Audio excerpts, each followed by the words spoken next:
Right,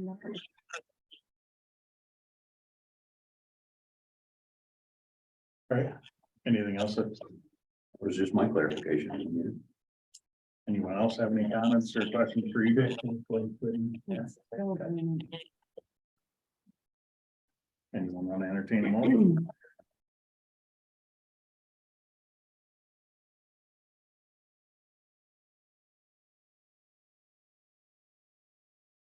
I can't hear you guys.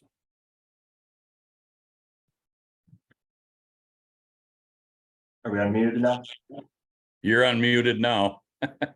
Awesome. I made a motion to approve the conditional use permit. Motion second. Interim conditional. Yes. Thank you. First and second, any further comments or discussion? Hearing none, all in favor, say aye. Aye. Any opposed? Motion carries. Thank you, UJ. Thank you very much for moving it to the front for me. No Appreciate problem. it. Okay, goodbye, everybody. Yeah. Thank you guys are coming up fairly quick on here. So next on the item, we'll go to the planning commission November 3rd meeting. Item 1, discussion possible approval of the extraterritorial plat review, creating lots 7 and 8 located in town of Somerset at 1576 63rd Street, applicant Mark Afdar. Hope I said that right.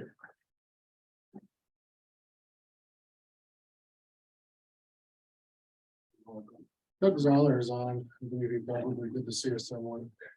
Unless he was bored and wanted to come to a meeting. He's on. So this does fall outside of our future land use. And we have extraterritorial oversight over 1.5 miles, for those that you don't know. Being that this does fall outside of our future land use, we really don't object to any of the subdivision plans that this gentleman has. That's all we would recommend. If there is a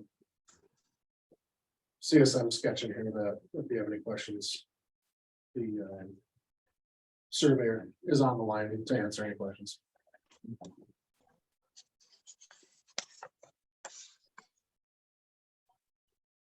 So. Is the request that we act on this tonight?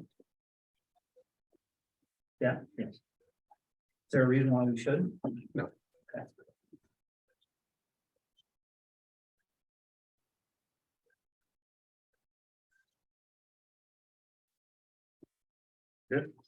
Doug Lottie make a motion to approve the extraterritorial plat review, creating lots 7 and 8 located in town of Somerset at 1576 63rd Street.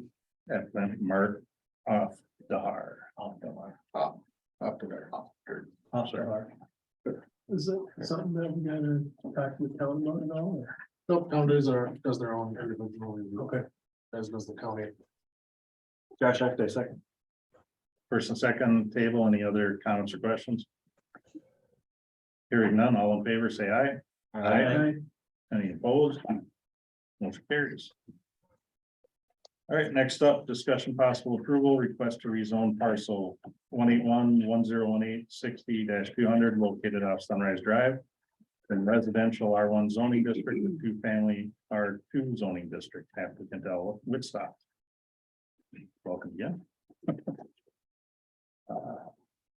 Do we have anything else? I know we went over this a bit the other day, last week. Anyone have any further comments or questions on that? So there's, so we're planning on putting a duplex there, is that what we're saying, more or less, or we did duplex, or? Yeah, I believe it was making the house into duplex. So it's zone R1 currently. There is a email exchange between myself and one of our planners. Yep. That, you know, just supports the duplex being in that location. It's not spot zoning. There's plenty of rental properties in that area, so. It's a big There's on lot. R2 also, Pardon? those other Yes. zone R2 also Yes, on. yeah, right around the corner here are R2 zone. So. It's concurrent with the surrounding areas and the zoning. We'll do track from the property values. Is that known? Pardon, because that's like one of the. Yep. The three arteries kind of coming into the village, Yep. correct? Yep, Yeah. And so Chris, you live over there, right? Kind of in the general area. I don't know how excited the neighbors would be with that. I don't know that they wouldn't either. Yeah. so there's a public hearing to allow the neighbors in surrounding this area to come in and voice any opposition or support. Okay. We didn't have any. Was notice sent to those neighbors that they were gonna rezone on something like that, let them know that there was zoning changes in their, right in their backyard? Yeah, I don't know if they are personally notified. Yes, they are. I thought they were. Cause I know when they rezoned where I was at before, I got a letter saying, hey, Yep, you might wanna show up. we do the same process. Okay, Oh, so there was send a letter to all the surrounding neighbors. Mhm. Yeah, and then it's also. Right, yeah, in the meetings, yeah, but, but people read that, they probably need a letter. It goes into a newspaper or something. Somewhere else, but yeah, so there's two forms of public notification. And there was no feedback from any from the neighbors. looks like it was recommended to by the planning commission. Yes. Make a motion to approve that. Second. Oh, Hey, we'll get there. And just for the record, I assume it was consistent with the comp plan? Yep. Okay. Yeah, they actually.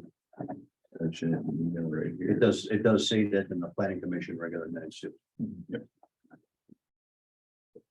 Just wanted that in the record in case someone does challenge it. First and second on the table, any further comments or discussion? Hearing none, all in favor, say aye. Any opposed? All in favor, motion carries. Next up, Public Works. Discussion possible approval, WWTP upgrade phase 1, K application number 4.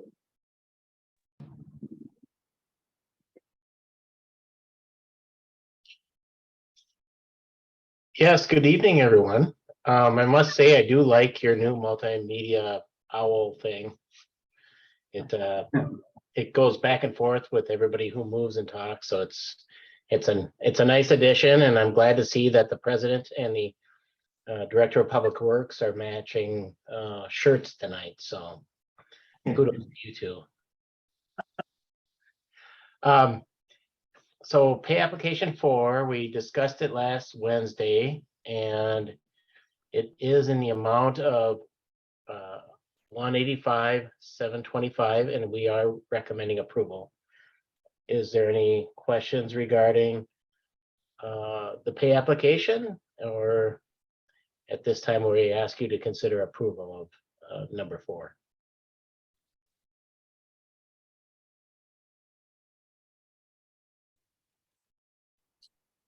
County Curran make a motion to approve the contractor's pay application number 4 for the amount of $185,725. Double seconds. First and second on the table, any other comments or questions? Hearing none, all in favor, say aye. Any opposed? Motion carries. Next up, discussion possible approval WWTP upgrade phase 1 pay application number 5. At this point, we recommend you push this off till next month. We're still waiting on a few documentation, or, a few wage rate items, so we're not asking you to approve it at this time. Okay. Do. Motion to postpone. Motion to table the next month. Postpone, yeah. You made that. I'll second it. First and second on the table for the comments, questions. Hearing none, all in favor, say aye. Any opposed? Motion carries. Next up, discussion possible approval, street permit, Somerset Chamber, light up the night.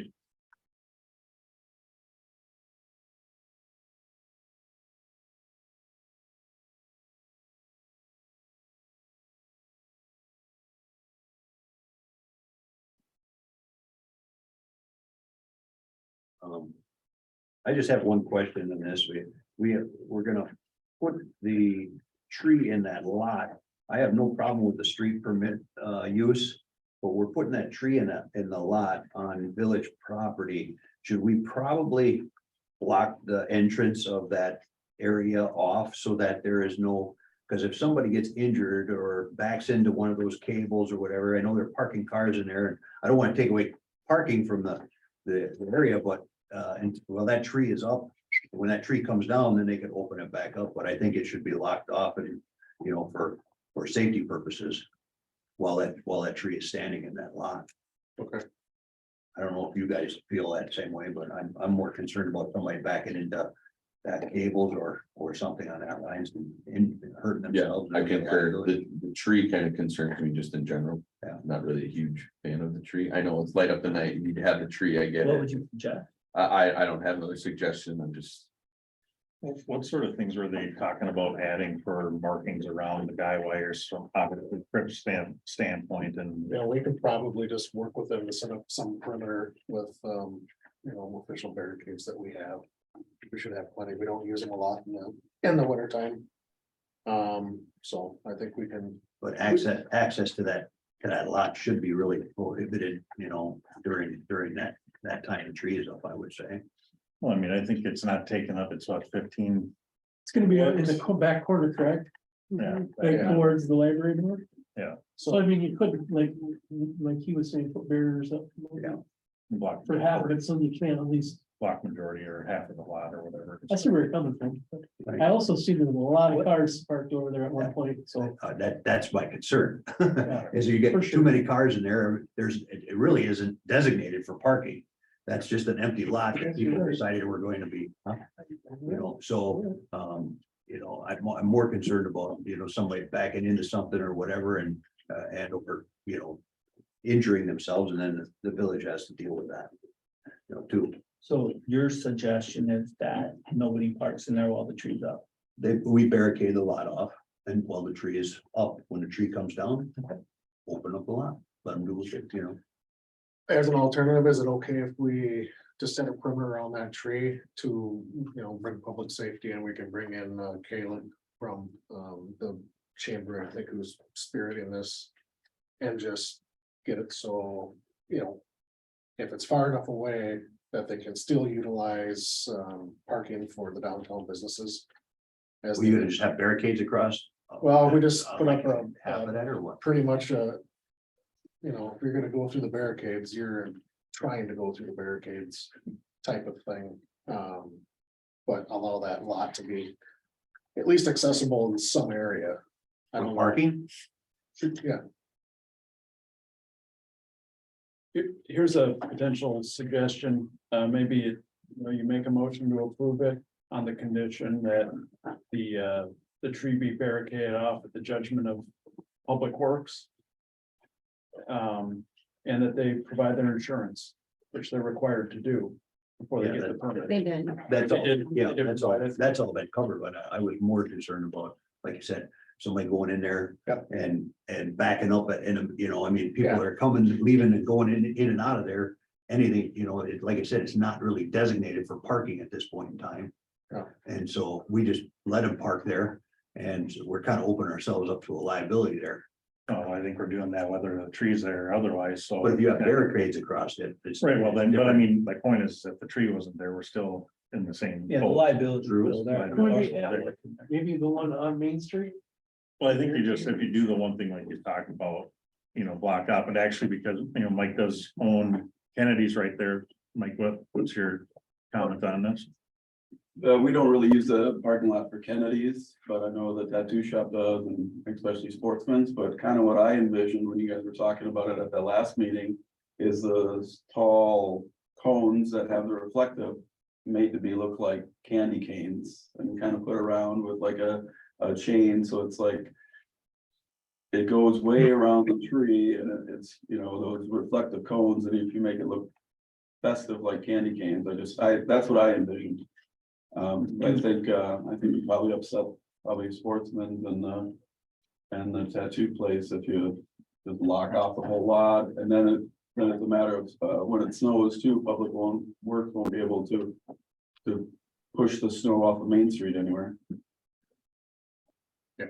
There, So, I mean, we have plenty of barricades and cones like he's referring to that we can supply them and make sure that that lot's as safe as possible. But is there a solution that makes everybody happier? So if we partition off the corner, right, whatever that looks like, and we leave a large percentage of the lot open, right, or at least some of it open for the local businesses, then is it everybody, You know, and we get insurance, right? There's an They've insurance got it. waiver on They there. provide Okay. that, so. So then, are Yeah, you? it's more like a park type setting, you know, people are gonna be gathering around there and they're gonna, that. That, you know, you got cars coming in and out and stuff like that, you know, during that time, you know, you really don't, do you want that? If you guys wanna block off a portion of it, I'm not here to take away parking from the other businesses, but. You But- know, I'm also concerned about safety. I think ultimately what's gonna happen is. If we block off the entire lot, people are gonna park everywhere else, right? Which is gonna create. You know, whatever issues are gonna be created, there's gonna be pushed out. Right? I don't know, I don't think it's unrealistic for us to say, look, we can take part of it and barricade it off. And the other part of it, we can still make available, right? That seems like a reasonable compromise. Are you? As you long as, okay with that? it's safe, I was on my own concern. I'd like to make a motion to approve the street permit for the Somerset Chamber light up the night. With the caveat that Public Works will utilize their due discretion to place barricades in the appropriate location to keep the festive goers safe. And the tree. I'll second First, second on the table. Any further comments or questions? Hearing none, all in favor, say aye. Aye. Any opposed? Motion carries. All right, next up, discussion possible approval of Blue Spruce Lane improvements, pay application number 2 final. So. Let's see. Yes, we discussed this last Wednesday and basically. We are prepared to recommend approval of releasing the remaining retainage in the amount of $14,824.61. There's no other issues, there's no other issues with that, that's all been finalized, this is just final retainage payment. That is correct. I don't care to make a motion to approve, pay application 2, amount of $14,824.61. Josh, I second. First and second on the table, any further comments or questions? Hearing none, all in favor, say aye. Aye. Any opposed? Motion carries. Okay, next up, discussion possible approval, snowplow quote.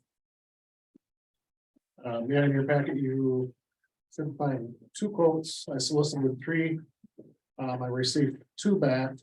The water utility. Ordered a truck back in, I think, October of last year. We just received it today. Some verifications on the front. The axle weight was kind of the delay on getting this because we need verification, so. Dave Service Center would recommend this is a low bid, but they're also local out of Star Prairie. Everyone has always been very happy with them as far as I've known. So this is also a part of our plowing fleet when it does snow. This is replacing a 1998 or 2008.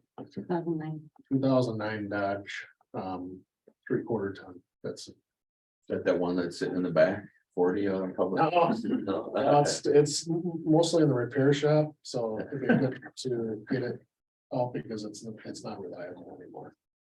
It's just. And we didn't buy this.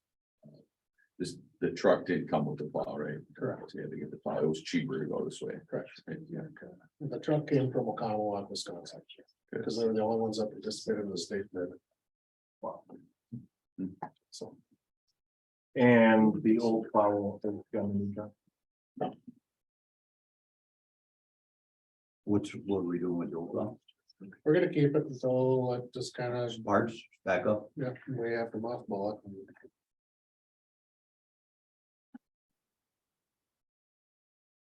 So how do you make a motion to approve the snowfall quote in the amount of $10,027 to Dave's Service Center? Randy Crone, second. First and second on the table. Any other comments or questions? Was this discussed in the budget at all on your stuff and I'll land in that budget meeting? This was actually budgeted for last year, Yeah, so. so it was covered. On this year's, yeah, But it was in the 2021 budget? 2022 budget, because we knew we weren't gonna take this truck until this year, so like I said, took over a year to get the truck. And then we're within the budget numbers. Any other comments? All right. All those in favor signify by aye. Aye. Any opposed? Motion carries. Next up, discussion possible approval of professional services agreement, Main Street Bridge Design Amendment number 1. So this amendment is for 14,000 to create plan sheets to replace the existing chain link fence with a black polymer coated chain link fence. As we discussed last week, it's that fence is beyond its useful life. We did discuss a potential for an alternate bidding railing, but upon further review, it's just not practical.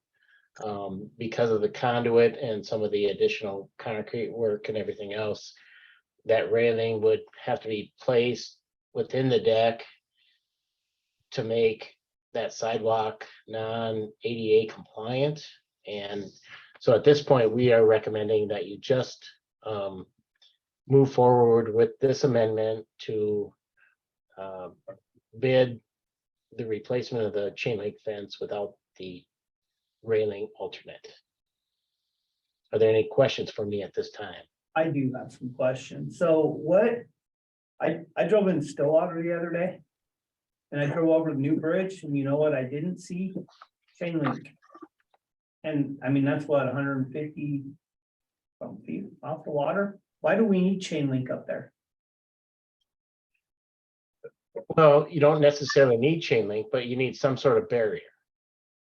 And we could put in a railing at additional expense, but because the way the bridge deck was constructed, and that conduit that's embedded in there, it provides some additional difficulties. So if you want to spend additional dollars to get something other than a chain link replacement, that's the issue. Well, I mean, I think I speak for me and I've had conversations or discussions with a few other people. I just don't know that chain link is a very upscale look, right? I mean, I would agree with you.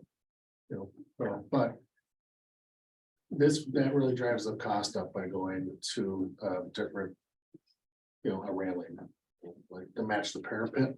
It drives the price up. Where our bridge folks said, you don't want to get into this. So is it a binary Yeah, choice? How much are we talking? Because on the last quote, it was like 300,000, it was like 300,000. Well, it's Significant more on the quote we had previously. it's more than 100,000. We know that for sure. And then also, it would shrink it up. So to do it with the existing concrete, it would be less than ADA compliant.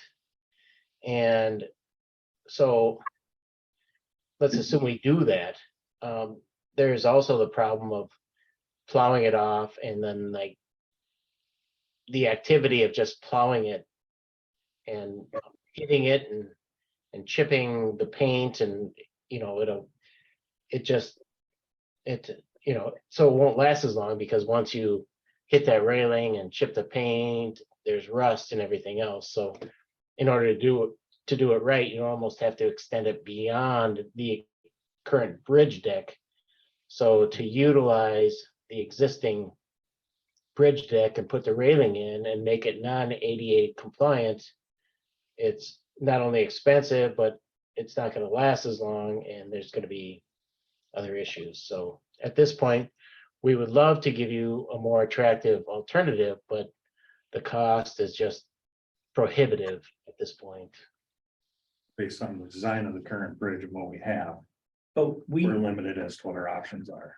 I just want to make sure I understand. You're giving us two options, right? One chain link and one not chain link. No. No. We get a chain link option and that's it. That's it.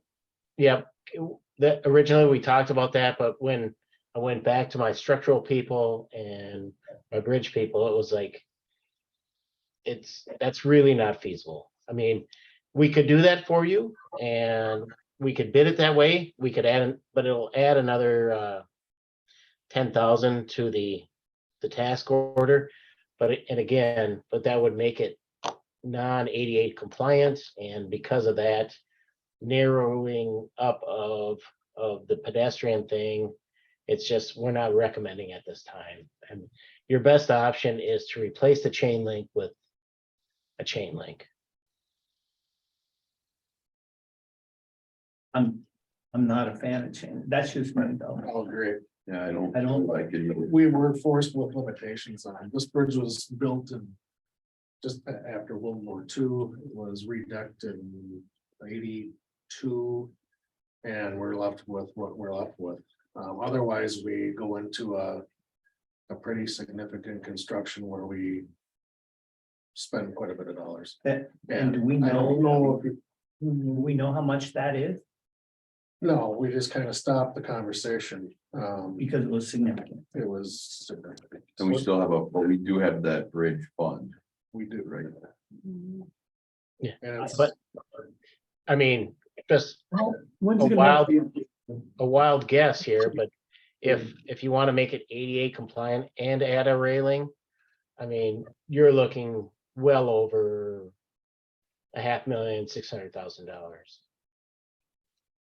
In addition to what we're paying? Mhm. No, I think that's total. No, as opposed to the $200,000 option or whatever it is to replace the chain link fence. And certainly we could look at that, but again, then we'd be looking at an amendment to our design. Yeah.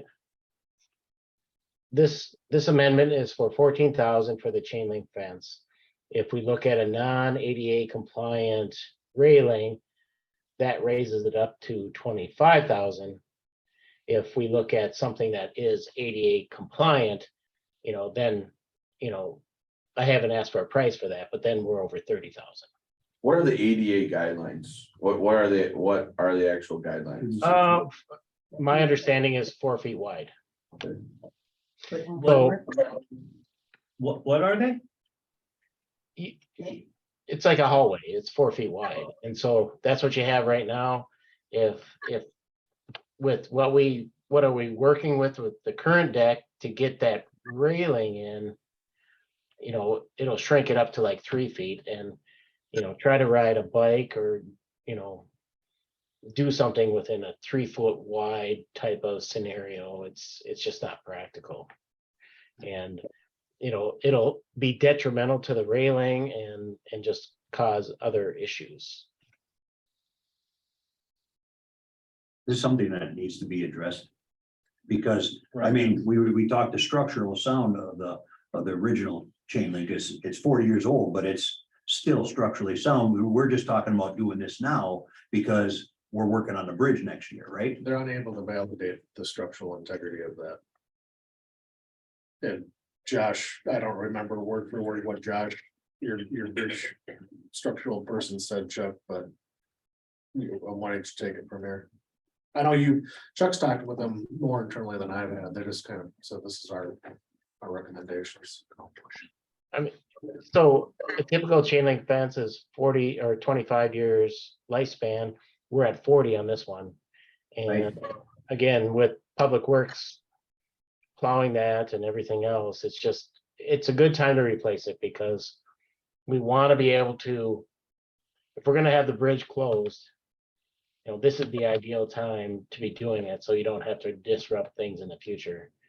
Because of the equipment that'll have to be used, you don't wanna have to shut it down 5 years from now to traffic to replace this chain link fence. Maybe put So, a better fence and a better bridge. Are we under any expectation to have to do something with this tonight, right now? If we say, or for example, if we ask, hey, can we look at potential alternatives and then address this again next month, is that reasonable?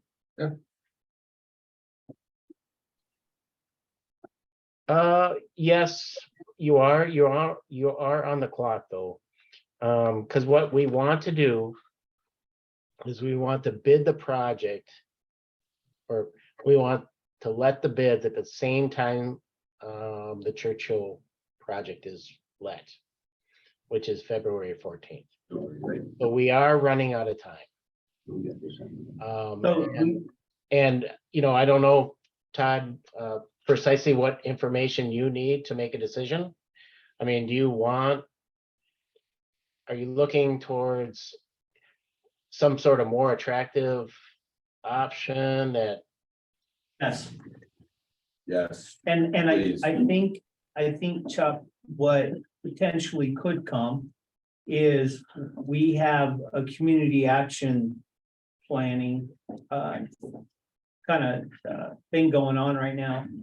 And some of the comments that came up last summer when the questions were put out to both the town and the village was what do you think the village needs? And there was a large percentage of those comments that were basically the village looks run down. It needs to be brought up to modern, whatever that is. I think somebody had put up the welcome to Somerset sign didn't look very good, and I think there's only one of those. I don't think there's two, but it's stuff like that. So what I'm trying to avoid is going through this process and in a year from now being faced with, oh, hey, look, we want to do this and we want to do that. And I think chain link would be an easy target. So if there's alternatives, I'd like to explore them. If there isn't, then we're stuck with it and we'll have to make the best of it. But I would very much like to look at any kind of alternatives that would be possible, and then weigh the costs with what the cosmetic outcome would be. no, I understood. And, you know, to us, a black coated chain link fence would be more on the attractive side than what is currently out there. If you do some sort of ramming and modification to meet ADA, you are going to be double the cost. And, certainly it is an option, but at this point, I think, just my opinion, that investing those funds in your parks or, somewhere else might have a better return on the dollar. But certainly that is your call, and we can provide you with a price at your next meeting. Would you mind doing that? And then we can move on this, I guess, next month.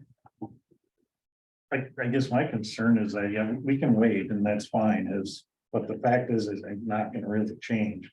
And I don't know what other options that we have. I mean, it is a black coated chain link fence. At least it's a lot better than it's coated or, where it's just aluminum appearance to steel, but. It's what, in my understanding, basically it's attached to the outside. Right along the edge of that. So what's the width of our plow or whatever the brush that goes on there? Probably 36. I don't know, I was just asking what size that was, I don't remember, Okay. but it's a special made plow that. So What was the funds in the bridge fund? Did we figure that out?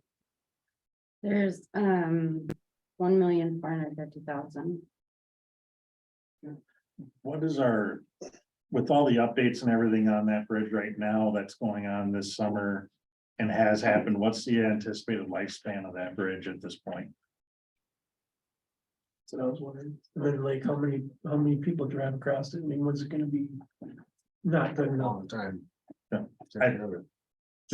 Wondering if it was, 40 years or, Do the maintenance. So- We're looking at a 25-year prod, 25-year improvement, 20 to 25 years. That's what we're doing. We're rehabbing a bridge so you can get another 20 years out of it.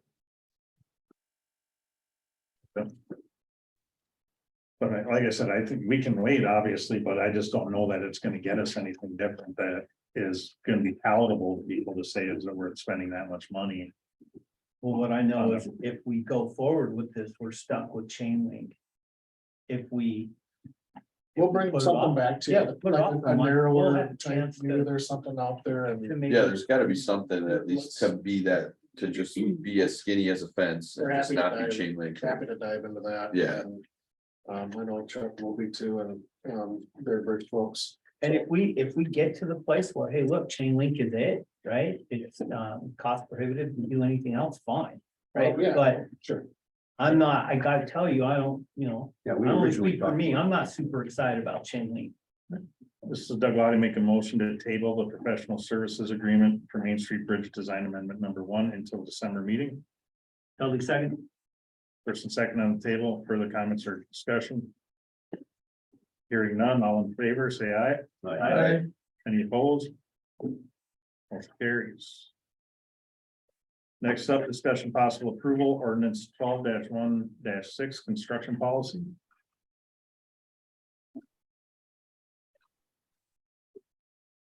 There was some discussion last, at the working session that we have an ordinance on the books already for this.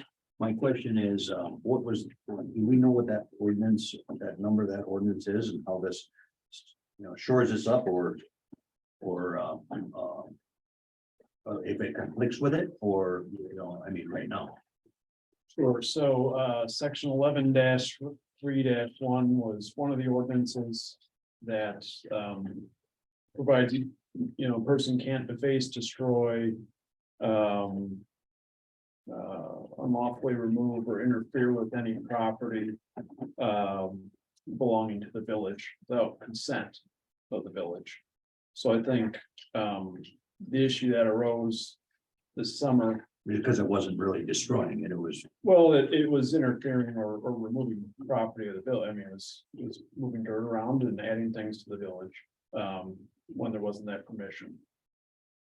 So I think it was broad enough to cover it, but apparently there were questions from the public on whether that was not allowed or was allowed. So getting this from Doug, I took a look at it, I reworked it a little bit to make sure it's crystal clear. And I think the intent comes through in this new ordinance. And it provides those protections to the village that you get review and approval before you engage in that type of work. You have financial assurance to make sure that if repairs need to be made, there's money for those repairs. This is the stairs, right? No, No. this is not about just, this is about. No, building but I mean, this is, okay. Never mind. So, Let's- hopefully this issue doesn't come up again. But if it does, it provides a good framework for the village board and the public to know what's expected.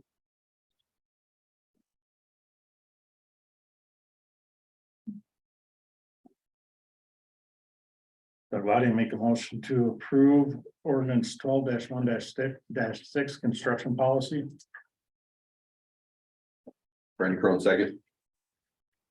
First and second on the table, further comments or discussion? Sorry, just on the ordinance itself, under effective date, can you change that to 2022 versus 2021? Yep. And actually it will take effect the day after publication. So we have to amend this and then bring it back up again. No, Okay. So all, that'll just get. all public works projects must comply with the IBC and Americans with Disabilities Act as we talked about right now? Yeah, that's, Well, I'm asking the question. All public works projects must comply with ADA and IBC currently? To whatever specifications our design team comes up with, which I'm just wondering, because it says here. that well, must- outdoor must meet structures IBC. are, if things aren't attached to buildings, there's not a lot of building code involved. Right. There's absent of building, Right, so, but this says here, all construction projects, even though they're not attached to buildings, must comply with IBC so. and ADA, and that's why I'm asking if all of construction projects going forward So- are gonna have to comply with ADA, because that's gonna If there was- significantly tie our hand. If there was building code and ADA compliances that needed to be done as part of the project, then yes. Depending on the scope of the project. So it should say, where applicable, all construction projects must be ADA, not as applicable. Right? Because I didn't. that's a I question didn't for the write village any of attorney, this, so. you know, That is just. Yeah, as applicable would be the same as where applicable.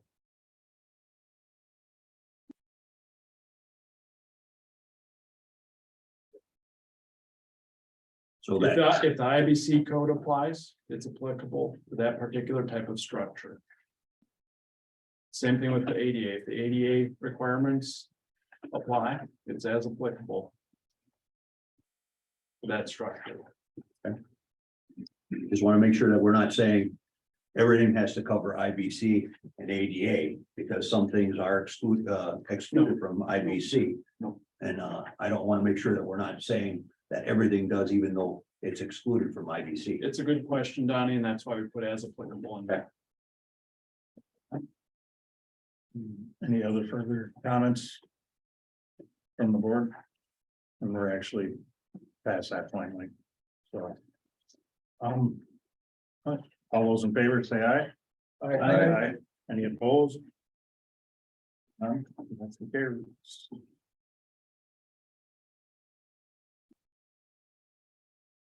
Next up, public safety, discussion possible approval, General Sands Christmas Village. So basically in this, I think all we're looking for is getting approval for the barriers on the road, same as last year. Nothing's changed. As far as last year's setup, he did the barriers on Sunday. I don't have really anything to comment on. I know we didn't have a comment or any issues with it last year after the season. We didn't have any complaints. No one mentioned anything about it, so. Everybody, I'll make a motion to approve the General Sands Christmas Village. I guess use of the public road. Totally second. First, second on the table for the comments or discussion. I guess all we're saying is what was done. I don't see anything in our booklet on here about traffic flow or anything like that, right? So we're proving something that we don't, It's we're just saying basically whatever just- was last year, right? Using Right. the right way, right? Yeah, It's right putting away. barriers on the right will be on the shoulder. So it's not reducing the width of the road. It's just putting it on the shoulder. So if somebody were to go off. the corner, they Wouldn't hit the people, right? My recollection is he provided insurance too for that last year. I think. I remember I put together an agreement for him. To protect the village, and he came in here and was a little bothered by that, and it got resolved where village was protected on the liability. And so it's the same thing. It's good. Any further comments or questions? All right, hearing none, all in favor? Aye. Any opposed? Motion carries. Next up, finance personnel, discussion possible approval, 2023 budgets, general capital and debt funds.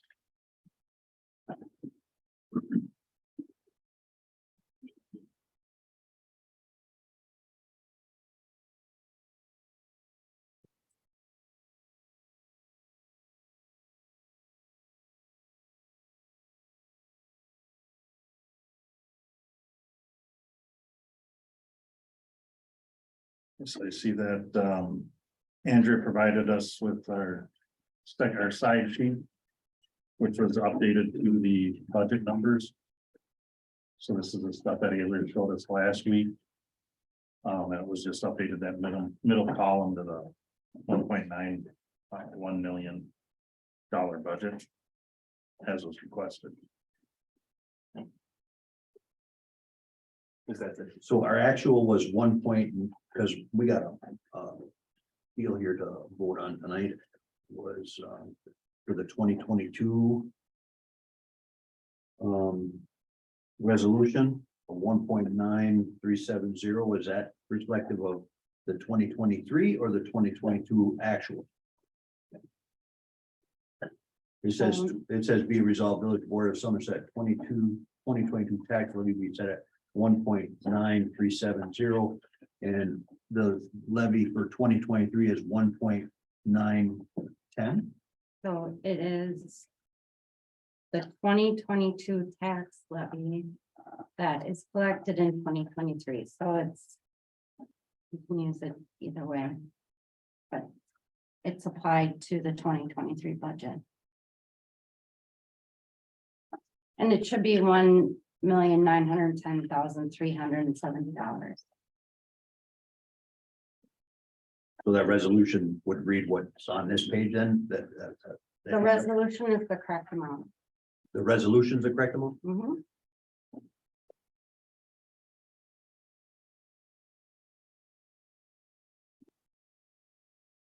That's 13,000 more than, It's What- $370 more than what's on the sheet.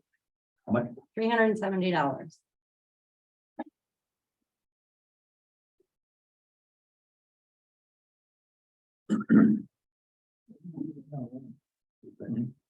Oh, okay. No. And that's an increase over last year by, I think they said 5%.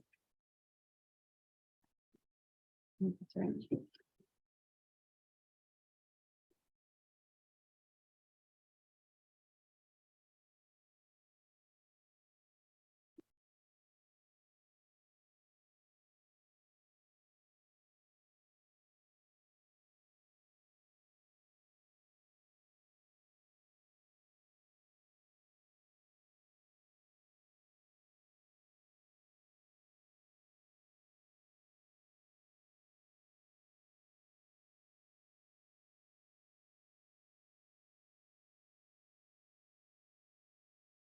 Eleven percent.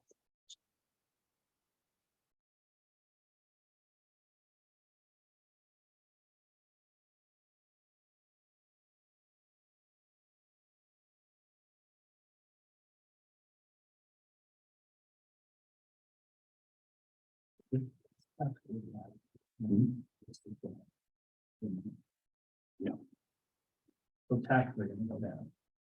Is what they're saying. Yeah, by the amount in revenue, actually in the bottom one. Yeah. The bottom row where you're, that was what the tax decrease is gonna be per person. Okay. Well, Or per, is it per assessed value? yes, it's per assessed value. All right. So that's basically the data that we requested that they updated and provide to us. Which basically the for a person that has a median home of 200,000 would receive a $209 reduction in their property tax bill. No, No, it's the assessed $86. one, not the equalized, the bottom one, bottom chart, It would be $86. that's, $86. that's what they'll realize.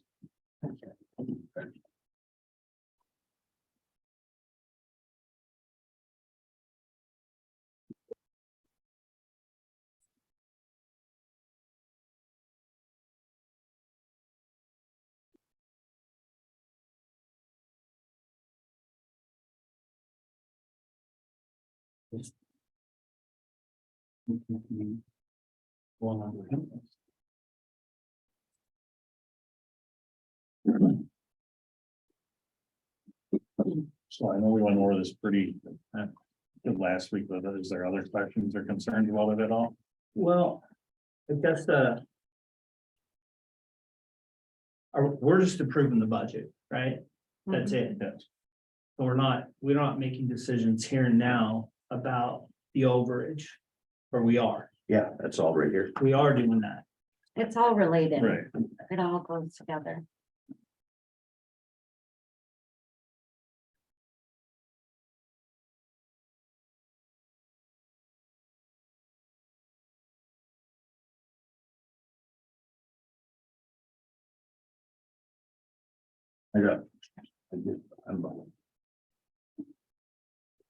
I'm struggling with the fact that we're closing a district, a tax district, and listening to the gentlemen that were talking at the working session here, I thought we could do a little better job of giving some of that money back to the taxpayers in the town. I mean, what I hear from everybody that talks to me is that taxes are really high. And until you get outside into the township. And I was hoping that we could see something a little bit better for relief to the village residents. With the good work that was done with that TID district and being able to, give that back to them. They stepped out on the line, we bought the land. It did its job and now we're giving them $86 back on a $200,000 house. I don't know. I know we got a lot of work out there that needs to be done, but Well, if you look at the 10-year, if you go back and look at 2011, look at 2022, and 2012, look at the taxes. On any given house, you're not gonna see a great big hike. no, that's right, because we've been increasing only 3%. And now we're at 11%, which is almost triple. So some that people because of that taxes TID. back in 2011 are more than they are now. Pardon? Some people's taxes are more in 2011, so we've been keeping things very flat. Here we are trying to provide that type of relief, so.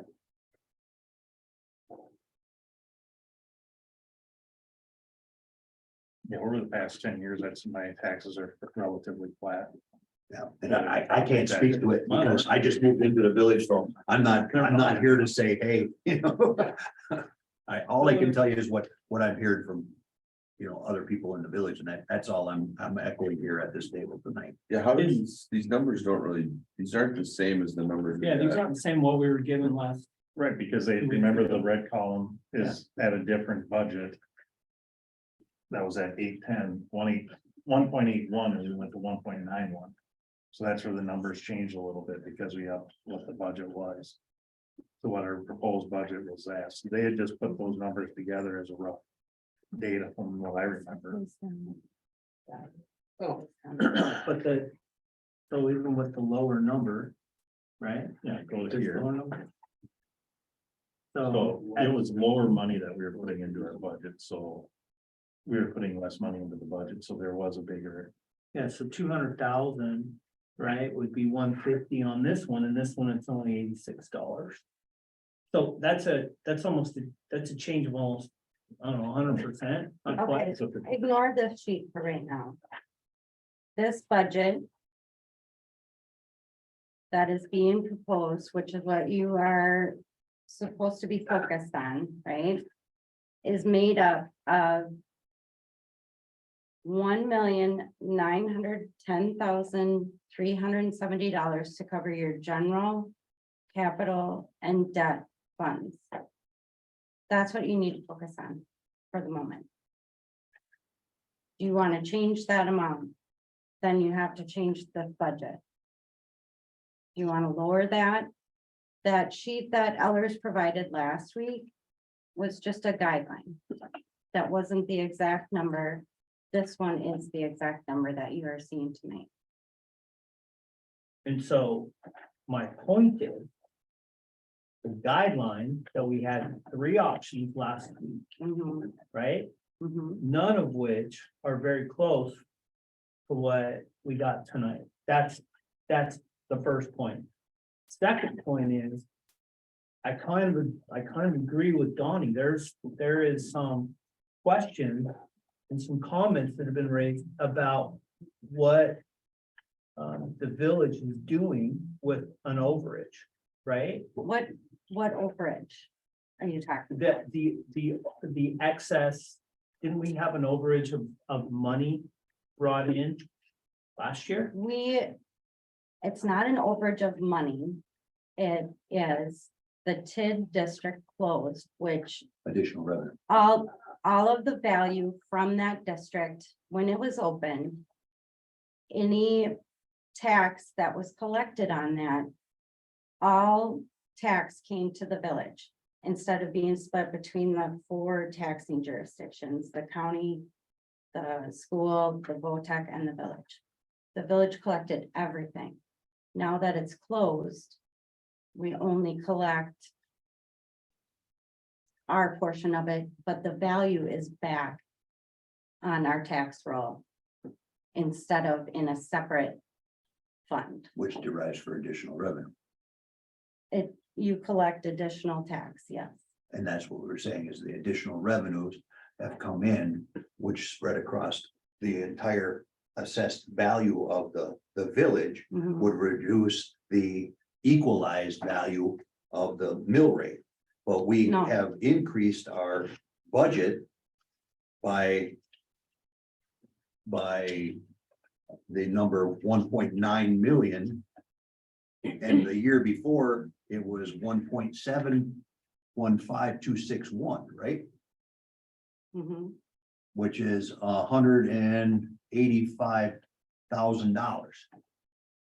On a almost $2 million budget. So the way that you would collect more revenue on that value is based on the mill rate. That's the only way you collect more revenue. Right, Our mill rate has gone down from 2022. From $6.75 per 1,000 to $5.70 per 1,000. correct, because we spread out, Because On that more value was equalized value. captured back in, yes. correct. But we went up. We got a bigger district to collect off of, Mhm, right? mhm. And if we would collect the same mill rate. We would still be at 1.7 mil? No, No, exactly. if you We'd be, kept the same mill rate, your We'd be a tax levy lot would be more. right. So in order to keep the 1.7, we had to lower our mill rate. Because we're spreading it out over a greater, Right, so Greater if that's what the village wants to do, keep the levy amount the same as 2022. I don't- Then you'll well, have then to we'd have cut to consider numbers in that budget that's being proposed tonight. So in the end, $200,000. Do we want to keep the budget as is, or do we want to cut things from the budget, or what? That's the question. well, the 3 options that were set out by Well, the guys, I'm just saying, 3 options were set up by the guys before were. This is how much it would be if you kept your mill rate the same. This is how much it would be if you kept your equalized value and your budget the same. And if you were to meet in the middle, well, we didn't meet in the middle. We went over that. Because, and that's what we're addressing here today. And I'm thinking, if we went 3% last year. That's what our budget numbers was. We went what was our total? In 2021 to 2022, I don't. because we got 2022 is 1.7 mil. Mhm. Well, 2021's I thought I don't we have- talked about it was only like 3% increase into 2021. Okay, And now we're at about a 10% increase. 11.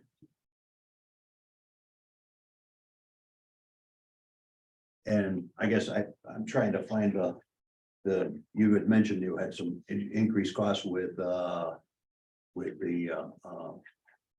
Churchill. mhm. And is that going to go away at some point in time? And will that money be earmarked for something else?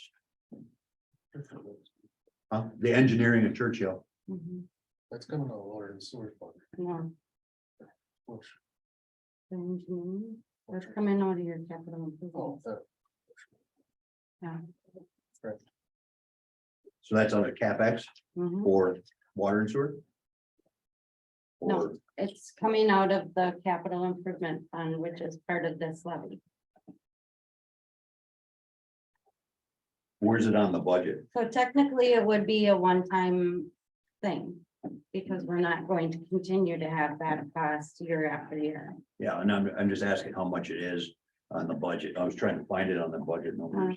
I don't mean to be a drag on this stuff, but I got some people that are kind of pushing on me and I gotta ask the questions. Okay, the other thing that.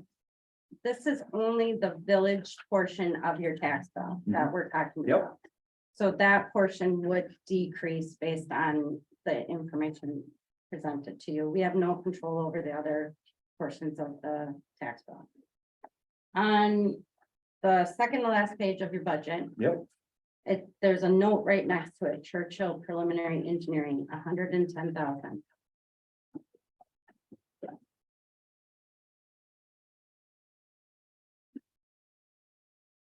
So that 110,000 will basically be gone after this year because we're After paying for 20. it.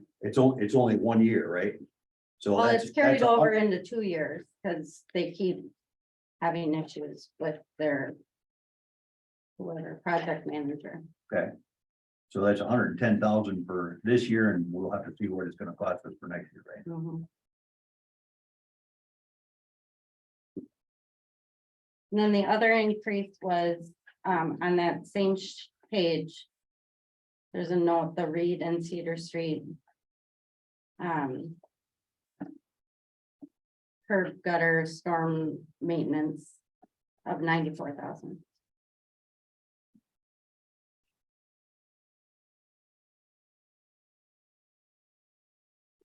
So we're fixing Reed and we're paying the engineering for the streets.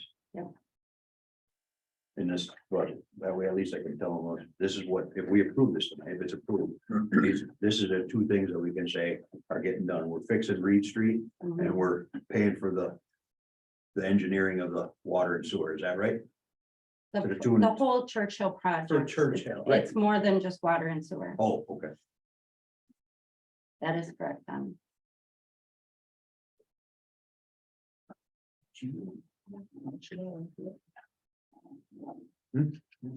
She said 110. What was the second number after that? 94, So it's but it said preliminary, but yeah. 200 and change. That's basically the entire increase. That's it.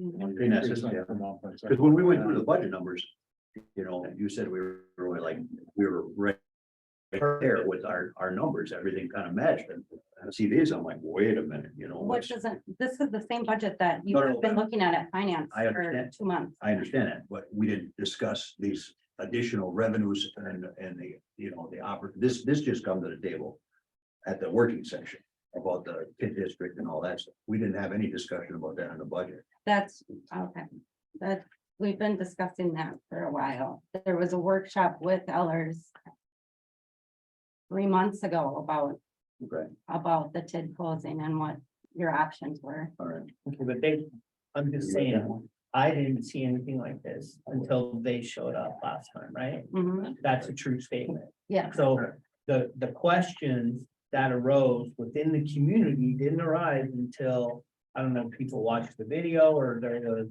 people here and they went out, right? Like, I don't know how, but the questions came in like, hey, what are you guys doing with this?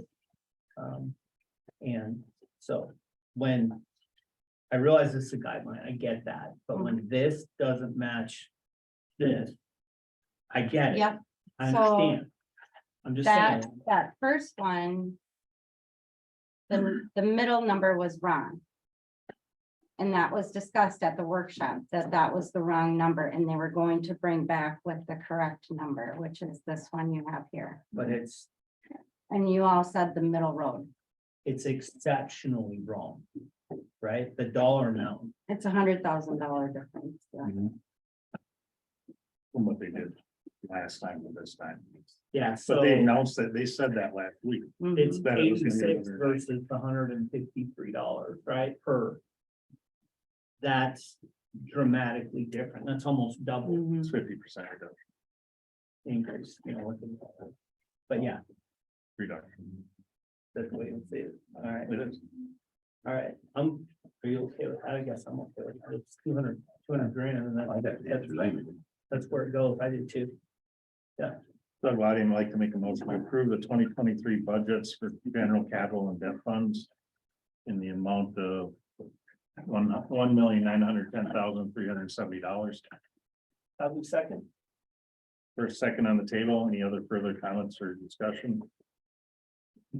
Hearing none, all in favor, say aye. Aye. Any opposed? Motion carries. All right, next, discussion possible approval tax levy resolution 2022-10. I done agree and approve resolution 2022-10. Effect, I second. First and second on the table. Any other further comments or questions? Hearing none, all those in favor say aye. Any opposed? Motion carries. Next up, discussion possible approval of 2023 health and dental insurance renewal.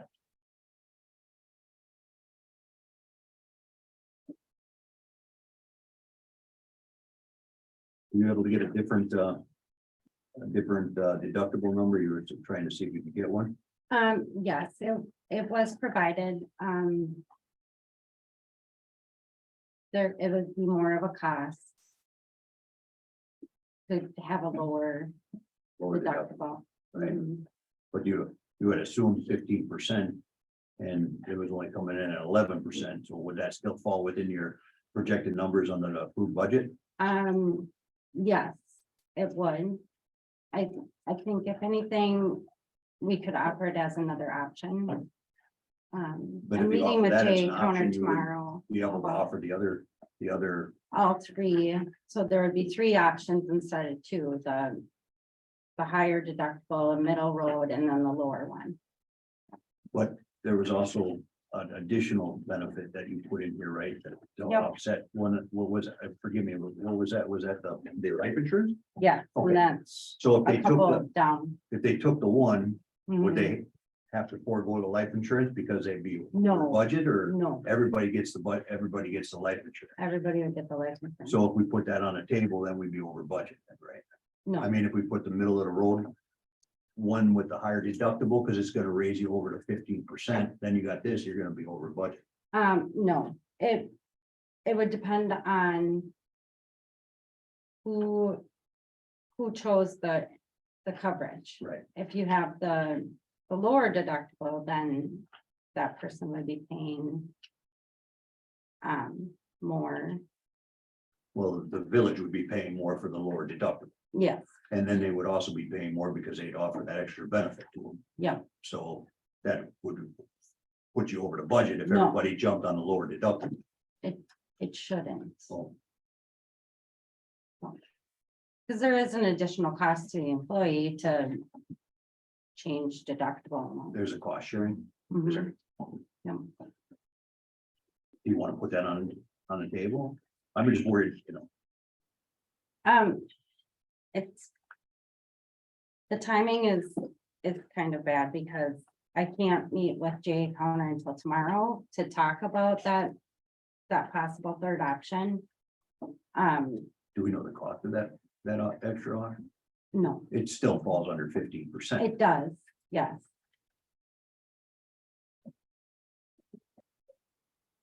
But the employee would have to pay more. Yeah. What's the cost sharing? 80, 90/10 for the highest one, and then there's a scale. For the lower deductible, you pay, I believe it's 85/15 roughly.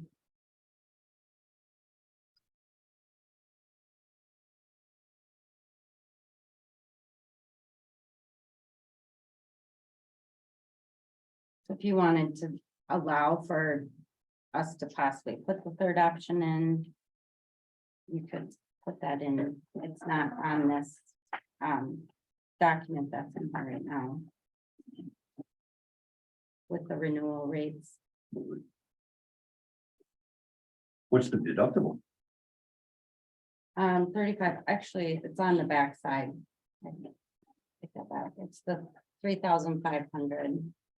Is that where it says new? Mhm. So.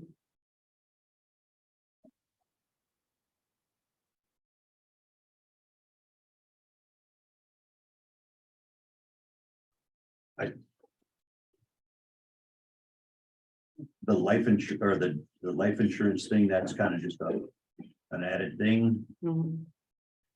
Is that something that we need to have? I mean, I just like. Well, that's two couple spots down. agenda items away. Life and defense portion of it. Yes. Yeah.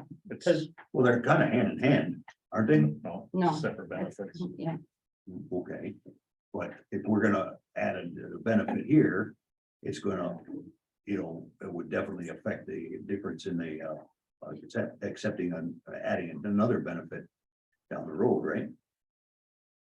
Don't know, from a budgetary standpoint, if we've already factored in both of them. then Well, we not factored it in on the basis that it was 15%.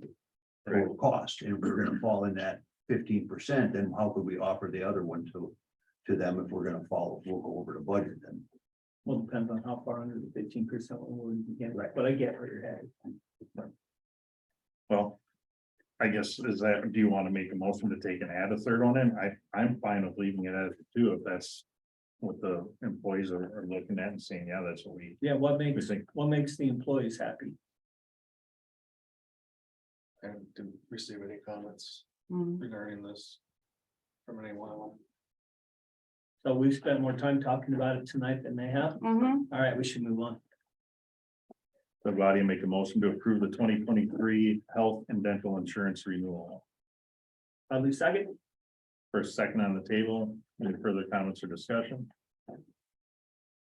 Hearing none, all in favor, say aye. Aye. Any opposed? Motion carries. Next up, discussion possible approval 2023 wages.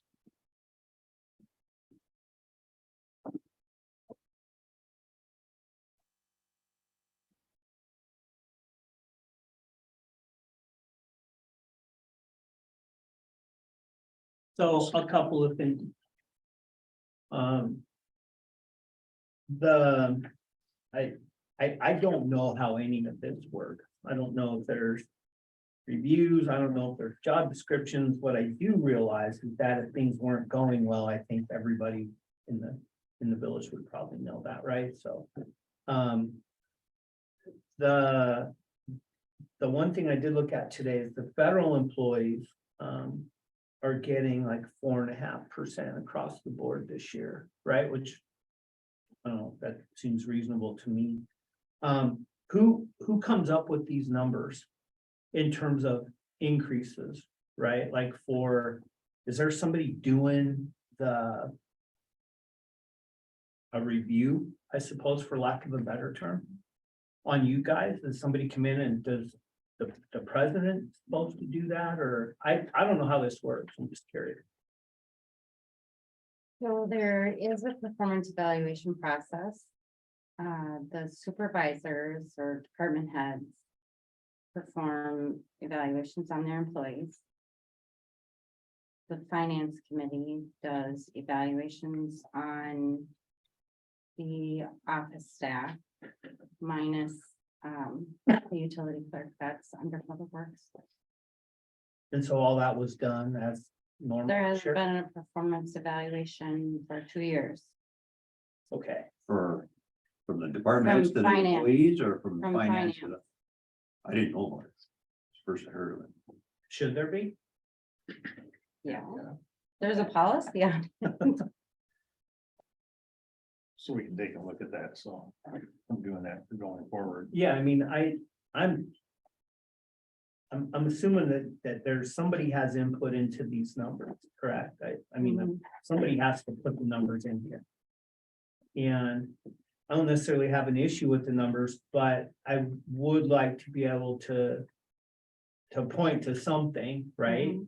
If questioned and said, hey, look, this is the criteria, this is the job description, this is the performance level, whatever, right? Because then it's like almost like a non-issue, and it's a objective way Mhm. of looking at things, not, we take a lot of the subjectivity out of it. So Mhm.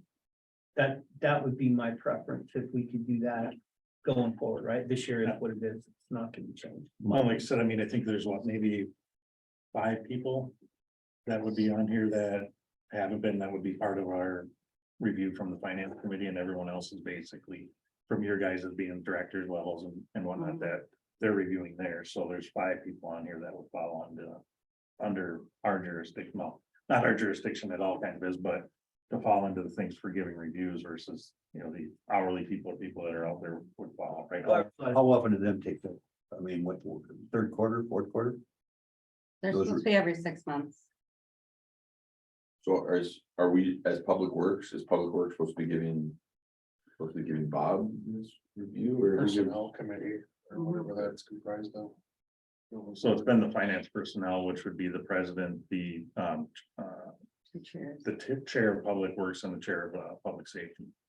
Would be going through and doing that. So it wouldn't be the necessarily individual. Rest of the board. Okay, that's good to know. At least that's the way it's been. I don't know if we continue with the workshop type of stuff. I don't know that. How that changes or what we do there. We talked a lot of different things, so we don't know how that will work out in the future. That's something to be decided if. We decide to keep going with the workshop side of things. The summer help with 2022 was 18, that wasn't $18, that you put that in there for 2022 and 2023, because I remember we was like 1560 in that 1591, 1591. yeah, that's what it Yeah. was. I understood the, It was 1591, but it's going to 18. yeah, that's what I understood. Okay. And That's what if you, Bart had said originally. if you want a different number in there. that's Yeah, fine. we can put what, It's not, nothing's. I fixed. thought at the last workshop, because I changed the number for that Yeah. based on what was said at the last workshop as. Yep. You thought it was $18 for 2022, Well, we didn't hire anybody in 2020. right?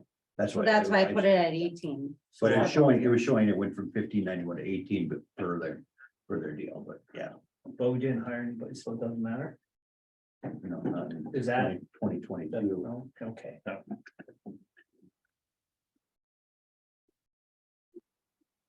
So glad you make a motion to approve the 2023 wages. I'll do second. It's a second on the table. Any further comments or discussion? Hearing none. All in favor? Alright, All opposed? Motion carries. Or any abstaining? All right. Discussion possible approval, principal life group insurance. benefits.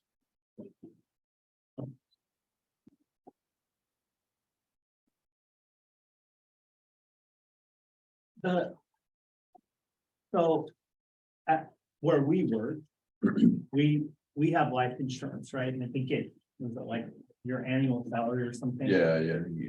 But what's interesting is a couple of years ago, it's number one, it's not optional, so it's not like we can say no, right? But what's interesting is they're charging us the taxes on it Mhm. for the cost, Yep. right? That's Are you typical. guys getting that same thing too, or It's a completely new benefit. so is that a no? We don't have any life insurance for, provided by the village. We have Aflac that offers, certain different Yeah. different policies, and one of those is life insurance that the employee can choose to enroll in and purchase. They pay for the premium 100% themselves. So this is not something the This village would- is paying for? This would be a village-sponsored benefit. Is, So it would be 100% paid by the village. so the employees are not gonna pay the taxes on it? Well, that's where, It's a simple yes or no, I'm just no, curious. but that's where it comes into play. It's because the employer's paying for the premium, so you pay the tax on it as the employee. So it would be the same situation for the village. They would still pay because it's still a benefit. They pay the taxes Mhm. on the income. Yeah. On the income for it. So that's why you pay it. We didn't because used to. That's all. Right, I think this tax law changes. You getting that too?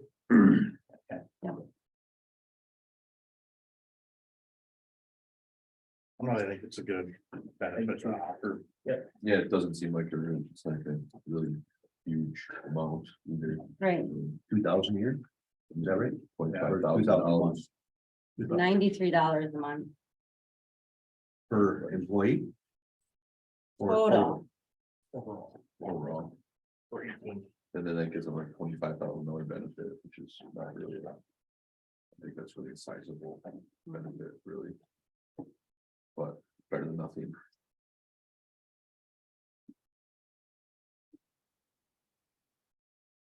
The body make a motion to approve the principal of group life insurance benefit. Brandon Crone, second. First and second on the table. Any other comments or questions? Hearing none, all in favor? Aye. Aye. Any opposed? Okay. Next, fire rescue monthly report for October. Mr. Hector, you gonna? Nope. You're not covering? Nope. Not bullied into it anymore, so. Oh. You were a bully free zone. Looks like their calls are right on base, same as last year, basically within one.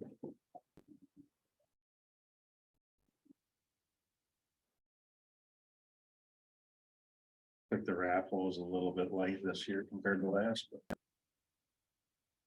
Other than that, Yeah, I think it's gonna be up for debate whether or not it goes in next year or not for the raffle. Just due to the low numbers, interest and participation.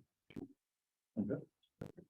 Next up, unfinished business, discussion possible approval comprehensive plan. Readers here.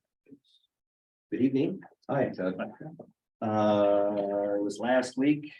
I attended your workshop and I was given an opportunity to review the previously approved project or proposal for the community action plan. And it was discussed that instead of trying to go through the New Richmond process, which was an extensive 6 month to 7 month process containing 15 meetings and so forth, that we would dial it back to something more representative of Pine City. And I was able to put together the information that you're seeking in doing exactly that.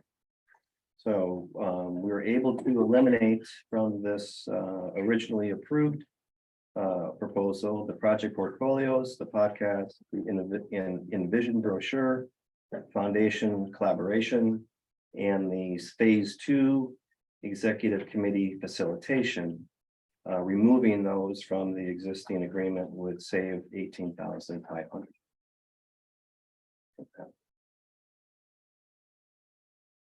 From the original 15 meetings, which was the budget of $25,500, we would reduce 15 meetings down to 9. That would produce a savings of $9,500 on that.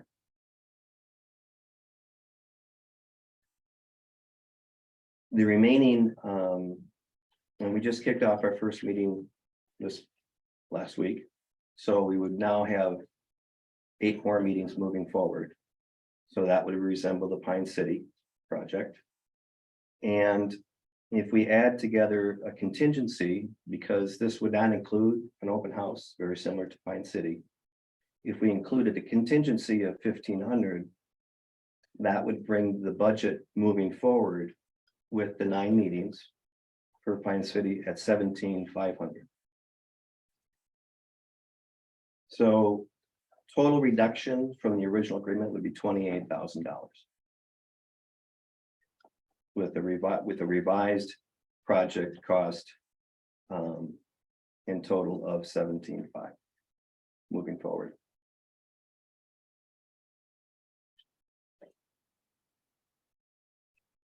A significant reduction. I'm sorry, That's a significant reduction. it is. It is. What's the difference between what you propose for Somerset versus Pine City, because it's $7,000 difference, right? I'm just trying to understand what that 7,000 is paying for. That 7,000 difference is the time and effort from August until now, when we're switching in midstream. We launched this project in August. But first meeting was last week. Correct, but we had 2 kickoff meetings. And we had to redo all the marketing materials for the second. And the way I try to describe it is on these projects, there's a tremendous amount of work that goes in the front end. And a tremendous amount of work that goes on the back end when they're getting ready for the proposals and the presentations. When the committees are working on themselves, it's like a dog bone. It's not as labor intensive on my part. So that's the difference. There's a lot of work involved. When was Pine Cities? Pine Cities? Yeah, when did you do Pine Cities? Pine Cities was from March through July of this year. When did you?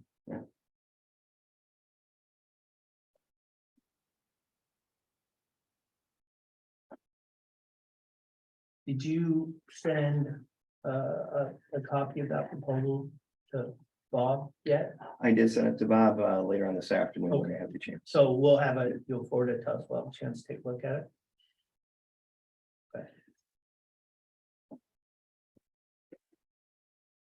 Also, with this program ratification, because we've shortened it up quite a bit, and we've got 21 people who have signed up to be on this committee. It's not easy for us to fulfill those 6 subcommittees right away. Because you can't really have 2 people on a subcommittee. So we're going to be reducing the amount of subcommittees from 6 to approximately 3. And those 3 subcommittees, as we discussed with the group last Thursday, is community pride, downtown revitalization, and also quality of life, which is parks and trails. So that way we have about 7 people on each of those subcommittees. So we have more people per subcommittee. Can you remind me, what are the 3 that are not going to be? The 3 that are not going to be activated at this time would be creating community, which is about land use, housing, zoning, things of that nature. Community connectivity, which is transportation, infrastructure related to that. And then also economic development has a larger, broader picture for the community. So you mentioned the 17.5 is the cost for that. What are some of the other things or estimated amounts for other expenses that we'll need to pay for? Whether it be food, whether it be whatever other things that we're expected to cover. Yeah, it's every project I've worked on, the municipality has been willing to provide basically treats, some munchies of some kind. Because these meetings are running from 5 to 7. It just gives them something, maybe some sugar, something to, munch on as they're working together. That and beverages, soda pop and water. Okay. I would hope that there would be like notice, right? A week's notice or 2 weeks, notice, whatever. The notice would be for the expectation of, food, sandwiches, soda pop, whatever. Right? I don't think it's unreasonable, but I think that asking a day or 2, and I don't know what the history is, but I'm just saying if there's gonna be an expectation of that, can it be made in advance? Like a week or so? That was in the original proposal. So is that yes? Yeah, that was in the Okay. original proposal. And then the next question I have is there've been some discussion and some questions over the board's involvement with the community action plan, your system. What is your policy maybe, or is there rules surrounding that? I don't have rules for it. I leave it up to every municipality. We've had sitting council members participate as sitting members on the committee. Yeah. And they participate on a subcommittee of their choice, which is fine. That's a decision I don't make. I leave it to the administration. And we've had, in Richmond's instance, we had 2 board, I should say council members be liaisons to the project. And in that case, they would come, sit in, watch, listen, learn, maybe answer some questions, but they're not there to actively participate in a same manner as the rest of the committee. And then the last question I would have is there, I remember there being discussions around town, village, or village and not village, right? Let's call it that. Is there a ratio that or that's been established, or does it matter? That's actually a kind of a source of confusion for people because we've had people on the committee on Thursday not knowing what that was and not knowing if there is a ratio. And I frankly, as a facilitator, I find it kind of cumbersome because I don't know. I don't know who lives in this community. I don't know if they live on what side of the street or if they're a village resident or a town resident. I don't know. What I do know is that in the past, be it in Richmond and Pine City, specifically, their footprint for people to contribute to this process as active members was those who lived within the school district. It made it real simple. And we've never had any issues whether they lived in the municipality limits proper or not. We've never had an issue. I would like to think if we could just kind of simplify participation and just let people participate if they want to participate. And I say that because everybody who does participate in this process is volunteering a lot of time. I mean, they really are. And they wouldn't do it if they didn't have the best interests of the village at heart. So those people who live in the town, I would certainly imagine patronize the businesses in this community, know the people in this community, are friends with people in this community, probably work with people in this community. Why not let them help make the village a better place to live, work, and play? Why not use their brain power, their skills, and their talents?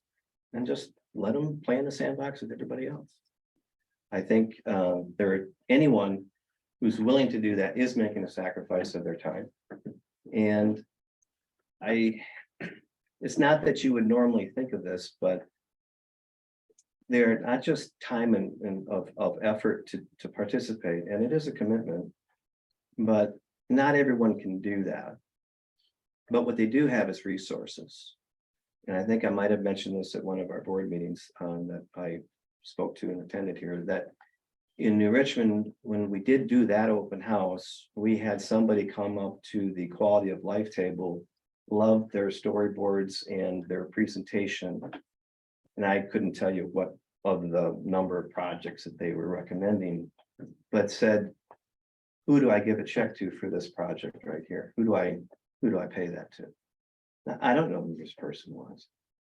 But at the conclusion, when we were done and we're all sitting around the big table, debriefing, I guess a lot of people seem to be shocked that somebody would just come out of the blue and be willing to strike a check to help support a project that they liked.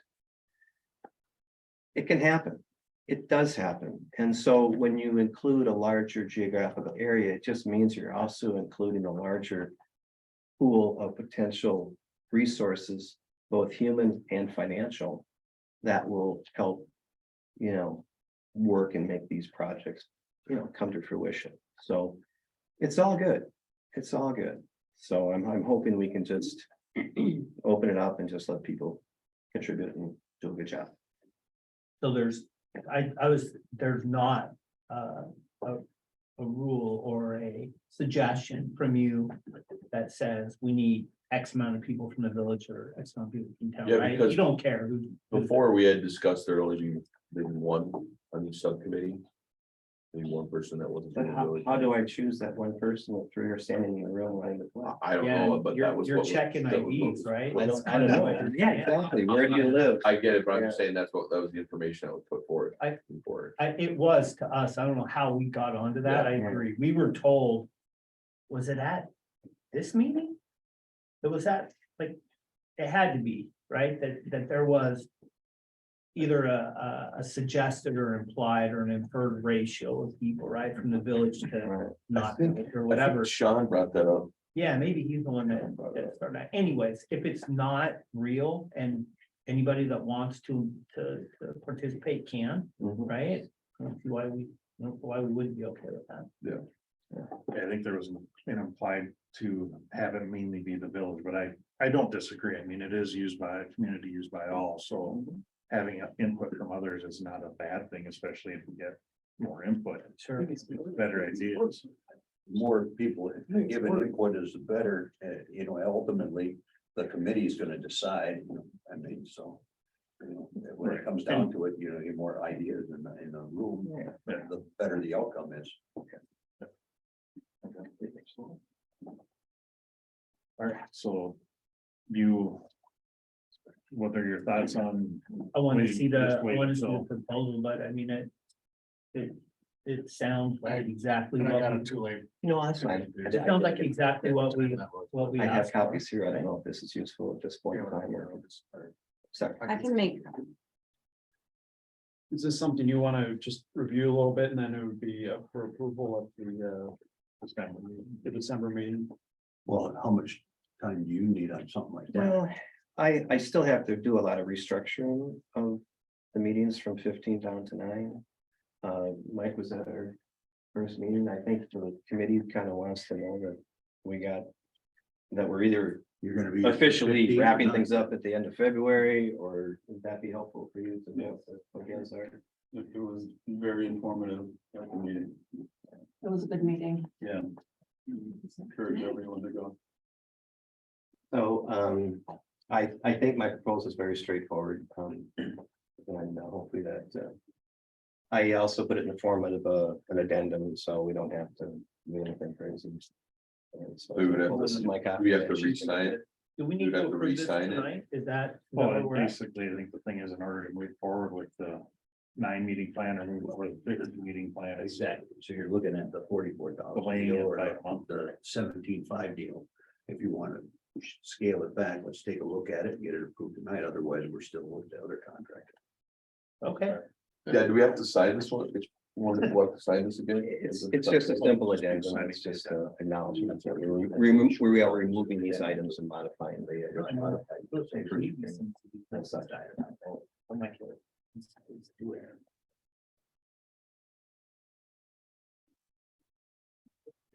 Thank you. Mhm. 2 pages? Yeah. thank you.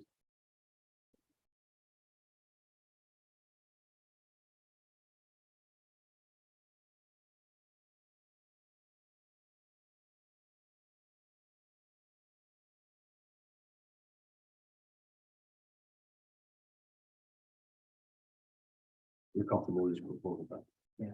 I'm comfortable with it. I mean, I'm here to, my goal is to help Somerset in any way I can to have a very successful project and. The conditions are not the same as the Richmond, so there's certainly room to modify the agreement. And so I'm fine with taking out those items to save 18.5 and. I think the contingency, we didn't talk about that, but.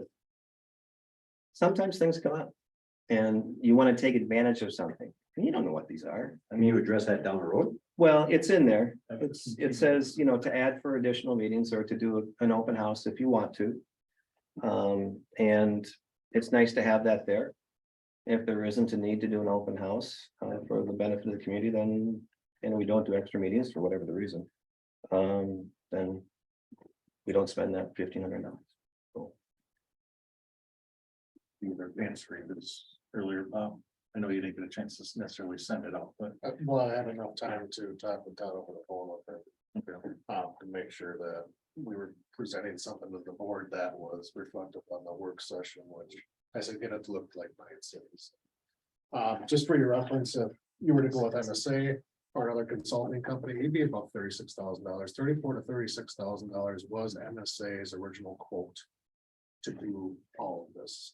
So Todd's 17.5 plus the 19 gets you right back into that budget area. I'm not sure that you would be able to come down much from that, if that gives the What I- board any comfort. What I looked at was, I went up and you're a popular guy on the, what? And so I looked, right? I looked at what you've done in the past and they had, Pine City was it was a good program. It seemed like it was a super positive program. In reading basically what the release was, and there was a press release sometime when you were first doing it, but it was March, right? It was $10,500. I'm like, okay, well, there's got to be a reason why. right? The populations were similar.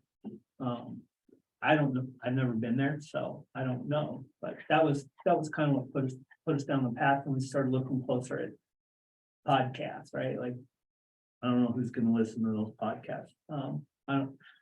There was stuff in there I wasn't convinced that we needed as a community, so, I'm not displeased with the 17.5. I would have been happier with 10,500. I realized that, you've had to modify your stuff, so, you know, whatever's on us is on us. I had one last question. So Bob, you are good with this? You're good with understanding the support, with get the food and all that I'm stuff? here to do whatever the board wants to see with this process and I'll do what you want to do. Well, we're asking your opinion, if you're okay with what you've seen, You're gonna get a good product out of this, yeah, absolutely. because, you know, some of the stuff is like including the mailings and stuff like that to get the input and stuff, that's been highlighted on this. I think this Program one just says modification. the mailings is for if we want to do the offer, open house, isn't it? Well, and that was for Project the initial, promotion. wasn't that the initial? when No, you we already sent out took care of the the- promotion. We already Right. did all that, but I Right. think this is the one on the bottom is for mailers in case we want an open house. I think Well, that's the one. there's also saying to promote the concluding of the CAP presentation to the community, you'll have to do a mailing. And that's in this deal, and it's stated in there, and that's what I'm just double checking to make Okay. sure that we're all okay with that. Okay. That's why it's there. Thank you. All I would ask is that there would be, 7 days or whatever, a week's notice, if there's expectation that any of the village staff need to supply food, drinks, sandwiches, whatever, right? Yeah, and we have a set schedule for what the meetings will be once I kind of recalibrate things. Bob and I work hand in hand on all of this, communicating in terms of the kickoffs and everything that we've done thus far, so. I mentioned in my last email, Bob, that I'd be happy to keep the napkins and the plates in my car. So you don't have to, drive them around. And realistically, the munchies are pretzel and candy bar, whatever it is that you. They'll keep from meeting to meeting, it's sure. You want stuff every single meeting, is that the I don't know, right? Is that Yeah. the expectation or just Yeah. the big meeting? No, it's every 2 weeks we'll be meeting and like I Okay. said, we'll be getting it on schedule now after Thursday's meeting to get on the Wednesday's track and.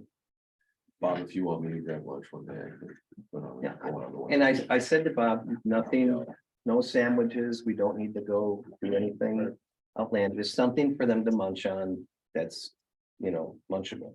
It could be an apple, it could be a banana, it could be. Candy bars. Yeah. I mean, just something to Veggie give them a pizza. little sugar, tide them over until they go home. Hearing what I'm hearing on your end, I make a motion to accept the proposed budget modifications, addendum 1 second. as 17.5. as presented here in 17. I'm good with that too. First and second on the table, any further comments or discussion? Hearing nothing, all those in favor say aye. Aye. Any opposed? Motion carries. Thank you. Thank you very much, Mr. You're very welcome. Appreciate You're it. very welcome. Thank you. Next item, new business. I got it.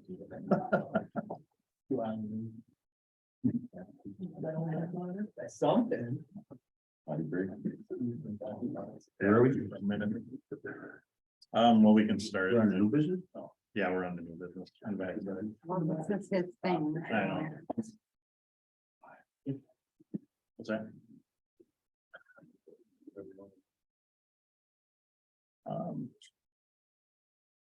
Well, it's all kind of right there. I'll wait for, Do you want to do the appointment of election inspectors for me? While we're waiting? can do, I'll make, yeah, do I need to make a motion to move that up? Yeah. Okay. Make a motion to move up the discussion possible approval for appointment of election inspector Karen Wright. Second. Ooh, you were first. You gotta say your name though. first. Yeah, neither did. Yeah. I heard Donnie. Brandon Cron second. Any discussion on that? This is unrelated to the election inspector, but I worked the election on the 8th and our staff did an amazing job. It was amazing. It was a blast. I had a really good time and I look forward to working with our new election official, not the next election, but following. Josh, I'd like to make a motion to approve the appointment of election inspector for Karen Wright. Second. First and second on the table, any other comments or discussion? Hearing none, all in favor? Aye. Aye. Any opposed? All right, next item. Wait from there he is. Discussion, possible approval. What? Unavailable. We just did the election inspector. Oh, wait. Here we go. So discussion, possible approval, Zoom meeting policy. So this is the one that we talked about before. My concern. Is that when we go into closed session, that. Before COVID. We wouldn't go into closed session on Zoom, correct? Or we didn't do Zoom at all? No Zoom at all. No Zoom at all. During COVID, we decided, okay, because everybody was scattered in different places and nobody wanted to be infected. Whatever. And there were accommodations made at that point. Now we're at a place where. The expectation should be that, you know, we should all be in the same place. People travel for work or people have vacations or whatever. And that doesn't mean they can't. Participate in meetings over Zoom. It means closed session is off limits to them. Real quick question, I don't remember if this was asked last week, so prior to COVID, we had people on the board that. Lived down south for the winter, is that correct or no? Yeah, there was Dave Carroll, Dave Carafell. Sitting right around Bart. where Todd sits. Bart. Bart was more recent. No, I don't he was down for the winter too, because he was done. Not. In the past. No, not always. In the past, in the past year, Bart's been down in Arizona, but pre-COVID, Dave Careful was the one that I recall that would be gone for. So when he was, Only one I remember too. so when he was gone, what did we do from a meeting standpoint? Did he call in? He called in, there was a speakerphone there. If I recall, it wasn't the best. I don't think he heard much. So when they went into closed session, what did they do at that point? Did he get off the phone or did he still stay on? I'm just asking this for clarification. Memory is a funny thing, but I recall, I think he would join closed session. I think. All right, I don't know. It's been 5 years since he's been on the board, I think. Yeah. If there was something where someone couldn't be there, could we move the closed session to the following meeting or something like that? Cause I know we don't have closed sessions all the time, but it would be nice when we do have them, that we're all here. And so it would all depend on the time of what was needed for that. Discussion, you know, if it's contract negotiation, you can't really move that out. In the end, I'm okay either way. I think it's great to have people's input, and like I said before, I think it's my opinion is that we all swore an oath. And so we're doing that going into closed session as it is, that we're not sharing that information, so. If we're on a phone call, we're, part of that oath is that we're not in an area where somebody else can hear that or is understanding what's going on, so. That's just my interpretation of it, and how I look at it, so. And I feel- That's it against it or for it. Sorry, I feel that with COVID happening, gave us the bright light of.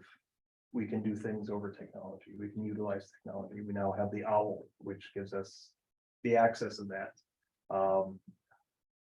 I feel there's been times where I've had to go by phone or whatever the case is, and I think that's limiting someone's voice.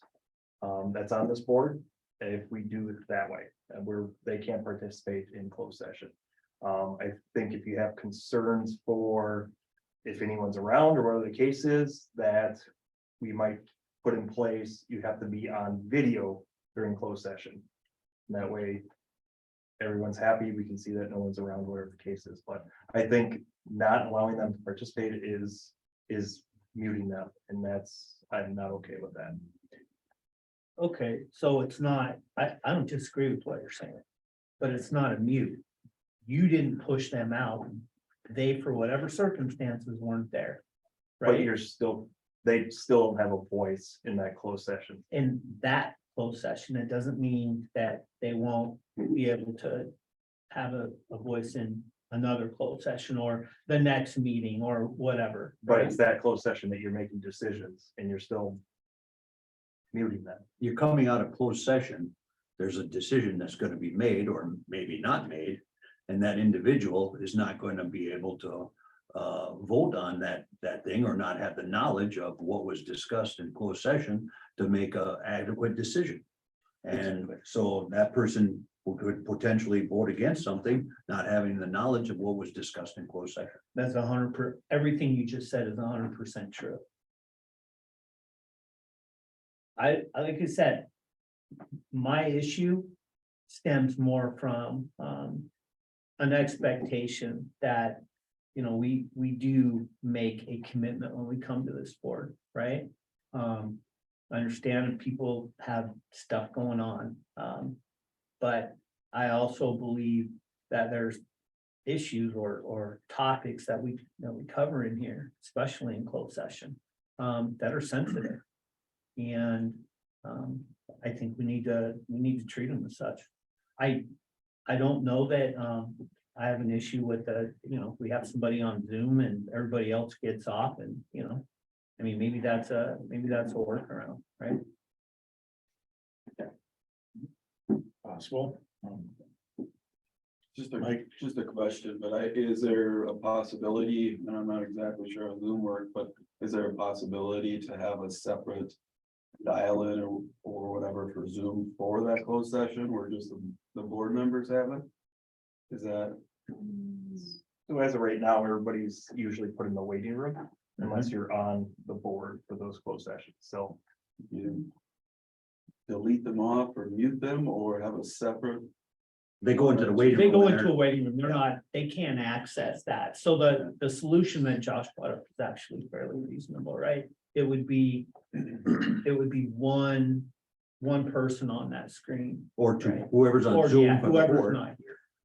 would have to be in video. I think that's a reasonable Is that- compromise. I do too. And if they're not in a position where they can be on video because of internet quality or whatever, then it's that's part of the process. I mean, Yeah, it's a fair question and the issue, I think how it came up isn't, is there like a separate Zoom for board members to go unclosed? And this is gonna be an example that has no bearing on anything that's happened with this board, but if someone was at I don't know, in a room with their family or at a bar and they were on speakerphone during closed session and broadcasting the closed session to the bar, for example.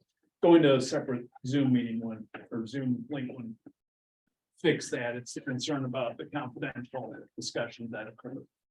I don't know if that's what you were asking about. Does everybody sign a confidentiality agreement for closed session? No, so as part of your oath, you act as a trustee, and you have a fiduciary duty to the village.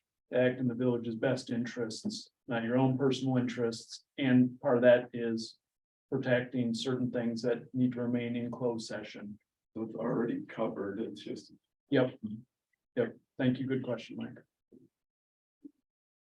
So I like that idea. I think that's a decent compromise, especially, unless or until it's not, right? So is that something we need to make as a board, a policy change or something like that? We're going in a closed session or how is that? How do we handle that, Ellen? I think it'd be the same as I. You might maybe you just do a resolution. Just, So can you put that resolution together then for next month to consider? yeah, Perfect. Yeah. Yeah. So, If that's what the board decides here. so just make a motion to table the Zoom meeting policy until December, for awaiting a resolution to cover this. What do you want the resolution to say? It sounds like, what I've heard is, Closed session, Zoom It- meeting, resolution. there might be some general encouragement for in-person attendance at board meetings. Yes, And then, if a board member cannot attend and there's going to be a closed session item. You know, the board member shall appear by video to help ensure the confidentiality of the discussions or something like that. Or you can just put the resolution together right now. Mhm. That sounds good. Next month sounds good. Oh, no, it'll go on next month. I'm just saying you can just take what I Mhm. said in a resolution form. Sounds I good. don't even have to draft it. I'll Take I'll each crack. send it over to you. Sounds good. We can review it. Anyone want to second that? Josh, I second that. First a second, any further comments, questions? All right, all in favor? Aye. Any opposed? All right. Next, discussion committee meetings, village board work sessions. So basically, we're deciding, we're looking at if we want to continue the work session that we did last month or go back to our individual sessions. So last week we went 3+ hours. 3.5. We're at over 2 tonight. The goal was to reduce the time spent in meetings I'm not for a this big, night. I'm gonna go right out and say I'm not a big fan of it. I was 3.5 hours and the stuff that could have been handled in Public Works would have been handled by me, but a lot less than that. well, but let's, There's a lot of stuff on here. Right, there is. to normal. Yeah. I thought it was good. and let's be realistic too. I mean, we spent 40 half hour with Todd Streeter last time, It was almost 40 minutes. 40 minutes, yeah. And that's unusual, Donnie. We're gonna have to shorten it up, I think. I mean, because if you got a lot of stuff on here, like to Chris's point, there's a lot on here. Well, isn't that better handled with the committee? Well, we still We have to don't- do the approval. We don't resolve anything. Everything would still be done I here. think the best part of it is that everybody gets to hear what's going on in public works Agreed. and public safety. I think Agreed. that's what it comes down. So then all the. But they can questions if don't they get wanted asked. to attend. You're absolutely right. You're absolutely right. Yeah, I mean, if I want to know what's going on in public safety, I'd show up at a. You know, and then, you know, maybe you do one night, so she gets to do one this month, then next month, maybe Felicia has to do it. So I mean, it kind of helps, Yeah, what did you guys think? of you it? know, I mean. It was long, It was really long. but understandable. Would you rather? The agenda Three was days. long, and another suggestion, if you want to try that out, is to put time limits after each agenda item and give a maximum of a half an hour to some, 10 minutes to others.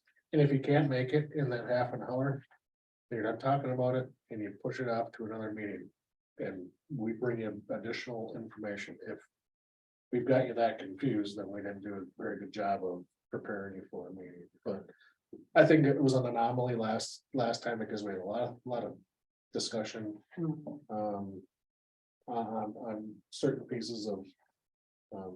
What he's trying to say is when accountants and attorneys present, it extends the meeting. And you had the budget items, you had some legal things come up, I think. Yeah, we had those And then, two guys. and then you had, yeah, and then you had the. They were the shortest of all Yeah. the people that were here. Yeah, but they were the longest because they were last. And you had the comp plan, and you had the comp plan with Todd, so those were a few things that Yeah. get extended out, that.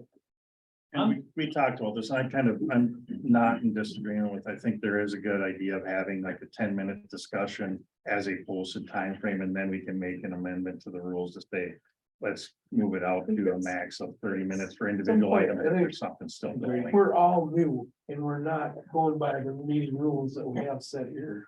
It's not Well- like 2 minutes per person, 15 or 10 minutes per topic. We go way beyond that. Well, but that's for public comment at the beginning, and we Well, typically follow that there. Why have been can't times you do where like we the don't. same with everything else? Well, that's what Right. I think we could look at doing. Hey, we've gotten better.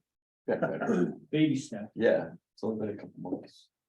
So I Do you guess, wanna try one more? I'm 100%. Yeah. it is. I'm with Yeah. Chris. I like it. I like I it. know you don't like it, but I like it if we structure it so we can abbreviate some of it. Then everybody, would you be happy with that? I was used to a couple where we got in, we took care of our business and we were in and out of there in half an hour. Even on finance, there's been times where we were in and out in half an hour. I don't. This one went 3 hours and my wife was like, what happened to you? I mean, that's And I'm like, all. That was stuff, those are conversations that had to take place, I think, and I don't know if I would feel I feel like board meetings should take longer than a half hour. Yeah. Board meetings, Or- totally agree with the board meetings, because there's discussion at the board meetings when everybody's present. But when you subdivide them down to a committee meeting, you have those discussions and kind of separate the wheat from the chaff, so that you have, a good board meeting. Yeah, Well, what we're doing is we're having two board meetings. So in one of the things right By a now, working committee meeting, you're having two board meetings. we have, I believe, and Anders can correct me, that per the ordinance as we have it, that the village president can create additional committees, which is basically what that is, in lieu of other committees or whatever, or determine if we want to cancel them, or they just cancel themselves once the election happens. So at this point, I think it makes sense for everyone from what I'm hearing. I know Donnie, I don't completely disagree with you, but I think there is some value to it that we should continue doing this at least through next month. And see how it goes next month again and take it from that I mean, standpoint. from my understanding, if we had our 2-3 hour meeting last meeting, we should have only been, should have went right through it. Mhm. Path or. That's Carried, kind of where I was at, but, right? then, yeah. And November's a different month because it is budget is a little bit I more. mean, yeah, I mean, this seems to be like a lot of stuff, It's a then, it's a full agenda. right? All I right, mean, is that somebody want, they want to weigh in on it? I mean. Like I said, I'm in favor of doing it, because if I don't ask the questions in the committee, I'm gonna ask them at the board meeting, right? we're already doing it another one. So this is the part that kind of ties up the Sorry, meetings right here. Right, You just kind of get it. and you ask again at the board meeting. Are you good? Are you good? Are you good? Are you good? And then we can segue after the next. okay, I'm good. So, under your ordinance, your village president can call a committee of the whole meeting. If he wants. And that is kind of the test run, if you wanted to give it a second month, of giving that a try versus the committee meetings. Nothing's binding you one way or the other. I think we'll do it next month again, give it a shot, and we'll see, hopefully things flow a little smoother, especially as we get a little better feel for it and stuff like that. Do we have anything unusual next month that you're aware of already? When I say on, No, I may suggest a special session on, and that's a separate meeting on a fairly big topic that. Okay. It deserves its own attention, so I'll let you know when we're prepared for that, so we're still working internally. with but that. we don't have anything like a budget No. or a Todd Streeter or anything else that we're gonna need to. No Christmas Address. trees being put anywhere. Alright, perfect. So are you declaring a committee of the whole for Yes, December and move the committee meetings? yes. Do I need to? Yeah. How do you want me to? You're declaring. I'm declaring a committee of the whole for December in lieu of the individual committee meetings. And that will be on. What's the date? You want to do it the Wednesday before the board meeting? Don't you have a date that you can't? I canceled July. I'm staying here. Why would you do that? Do we want Wednesday or He doesn't want to go Tuesday? to, Family issue. Mm, Do we want Wednesday or I don't Tuesday? care when we do it. I'm open. You call it, Doug. Your call, your call. Tuesday the week before. What date is that? Bob's calendar. is Six. behind. we talk. It'll be the second Tuesday. The 13th. What day works for you? I'll be on the bill. Okay, second. The 6th, Andrea? 13th, sorry. 13th would be the second Tuesday. The 12th. The 13th, you're unavailable. We could do, we'll switch it to the 7th, to Wednesday, because you're gonna be on that, this is gonna be on the whole week. Switch to 7? Yeah, Yeah, I'm going all week. You guys do whatever you want. we'll go to the 7th and village attorney can be there. Okay. So 7th is the work I'm good. session. Yeah, yeah. But. 6 Zoom p.m. is good, so. Huh? You're good. Okay, good. Yeah, Number 7 at 6 p.m. correct. Yeah, next up, new business discussion, possible approval. This is a little bit different because it should have said, President Pro Tem. Mhm. So it's appointment of the President Pro Tem, which is what Basically, I left that when I thought it was, President. when I seen it, I thought it was pro tem, that we were talking about pro tem appointments. Yeah. Because there was other individuals that had requested a meeting and got letters in and were part of you know, when we put Doug, we made the motion to bring you in as president.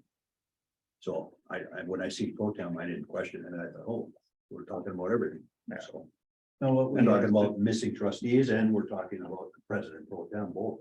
what we had decided was that there was gonna be a notice put out in 30 days to the whole entire community. And I think that's written. Whomever, When did we decide that? we decided that at last The meeting. special session. It I might, don't know.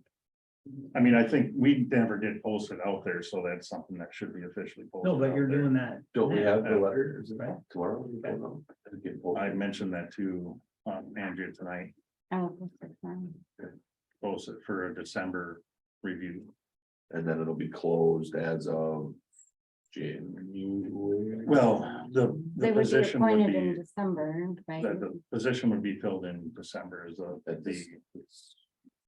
at this board meeting in December, so the one would be on the 14th. Tuesday, so the 14th is Tuesday. No, 13. No, it's the third Tuesday is the board meeting, so that would be the 20th.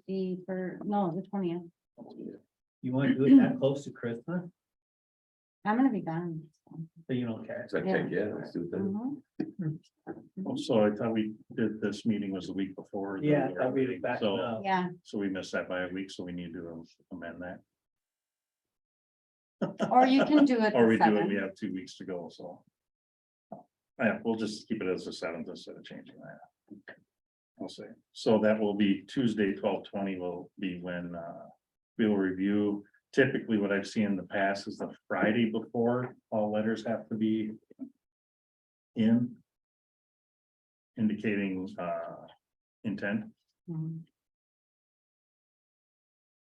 So those that have submitted already have it on file already, and Mhm. this gives other people the opportunity. So in terms of the agenda item, since it's pro tem, the only place pro tem is mentioned in your ordinances is for the village president, so we should probably keep it on the agenda for discussing the village president, the pro tem. And that's the one we're on right now. Yes. We just. Yeah, so we yeah, just- there was just kind of took a little detour on Yes. just getting you back on the. Get it back on track. We do that, sorry. Good Oh, job. just, so for the new board members, normally this occurs annually at the organizational meeting in April, but the board, shall elect from among its membership a president pro tem, who shall preside over meetings of the village board in the absence of the village president. Because the current pro tem was appointed a village president, you have an opening. To the extent that you need a backup in case Doug is not here. So that needs to be someone that is currently on the board. Like to, I'd like to appoint Todd Lee as a president pro tem. Is this an appointed spot? No, it needs to be voted on. Nominated, right? Yeah, make a motion to nominate. Yeah. If he wants to. I mean, it's almost like being somebody's godparent, right? I only have to do stuff if something happens to go. That's what you. No, I mean, am I? No, is that an That- accurate depiction? That is accurate. If Doug is not here, then you chair the meetings.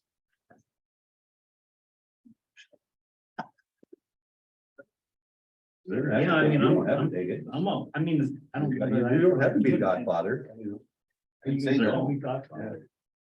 You can say no. Is there a second? I'll second it. Any other comments? The question is, does Todd want it, you know, if you newly got on the board, is that something you want? You're 100% right. What does that mean? You want to do You it. want it?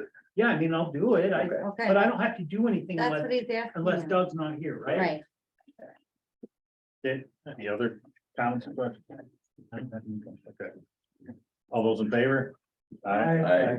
Any opposed? Any abstention? I'm abstaining. Wait, I want to change my name. No, I'm not kidding. All right.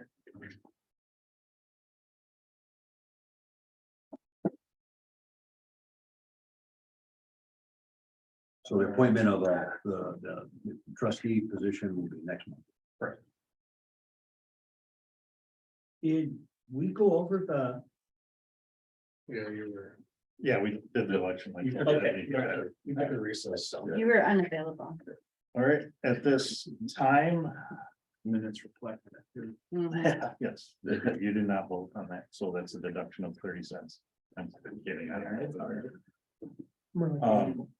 Right, at this time, we need to move into closed session, so, you want me, I'm not gonna read that whole thing, do I have to read the whole thing? You can make a motion to go into closed session as As posted on the presented. agenda. As posted per the agenda. This will require a vote, individual, I can't remember. Roll call. Roll call, thank you very much.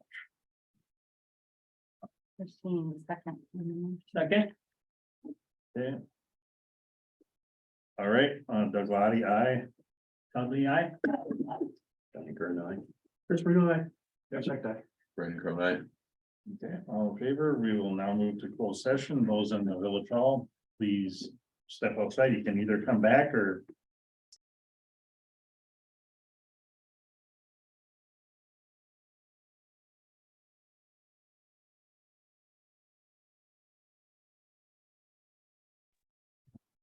dedicated.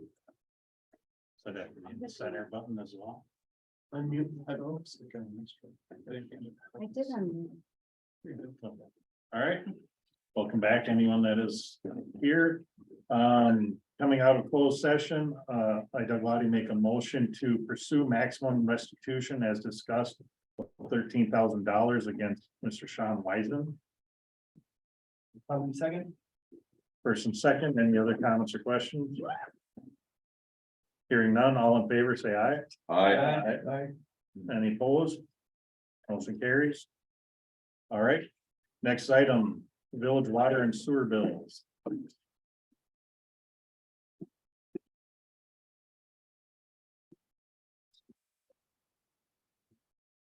I Danny make a motion to approve the total bills of $2,207,000, $772.93.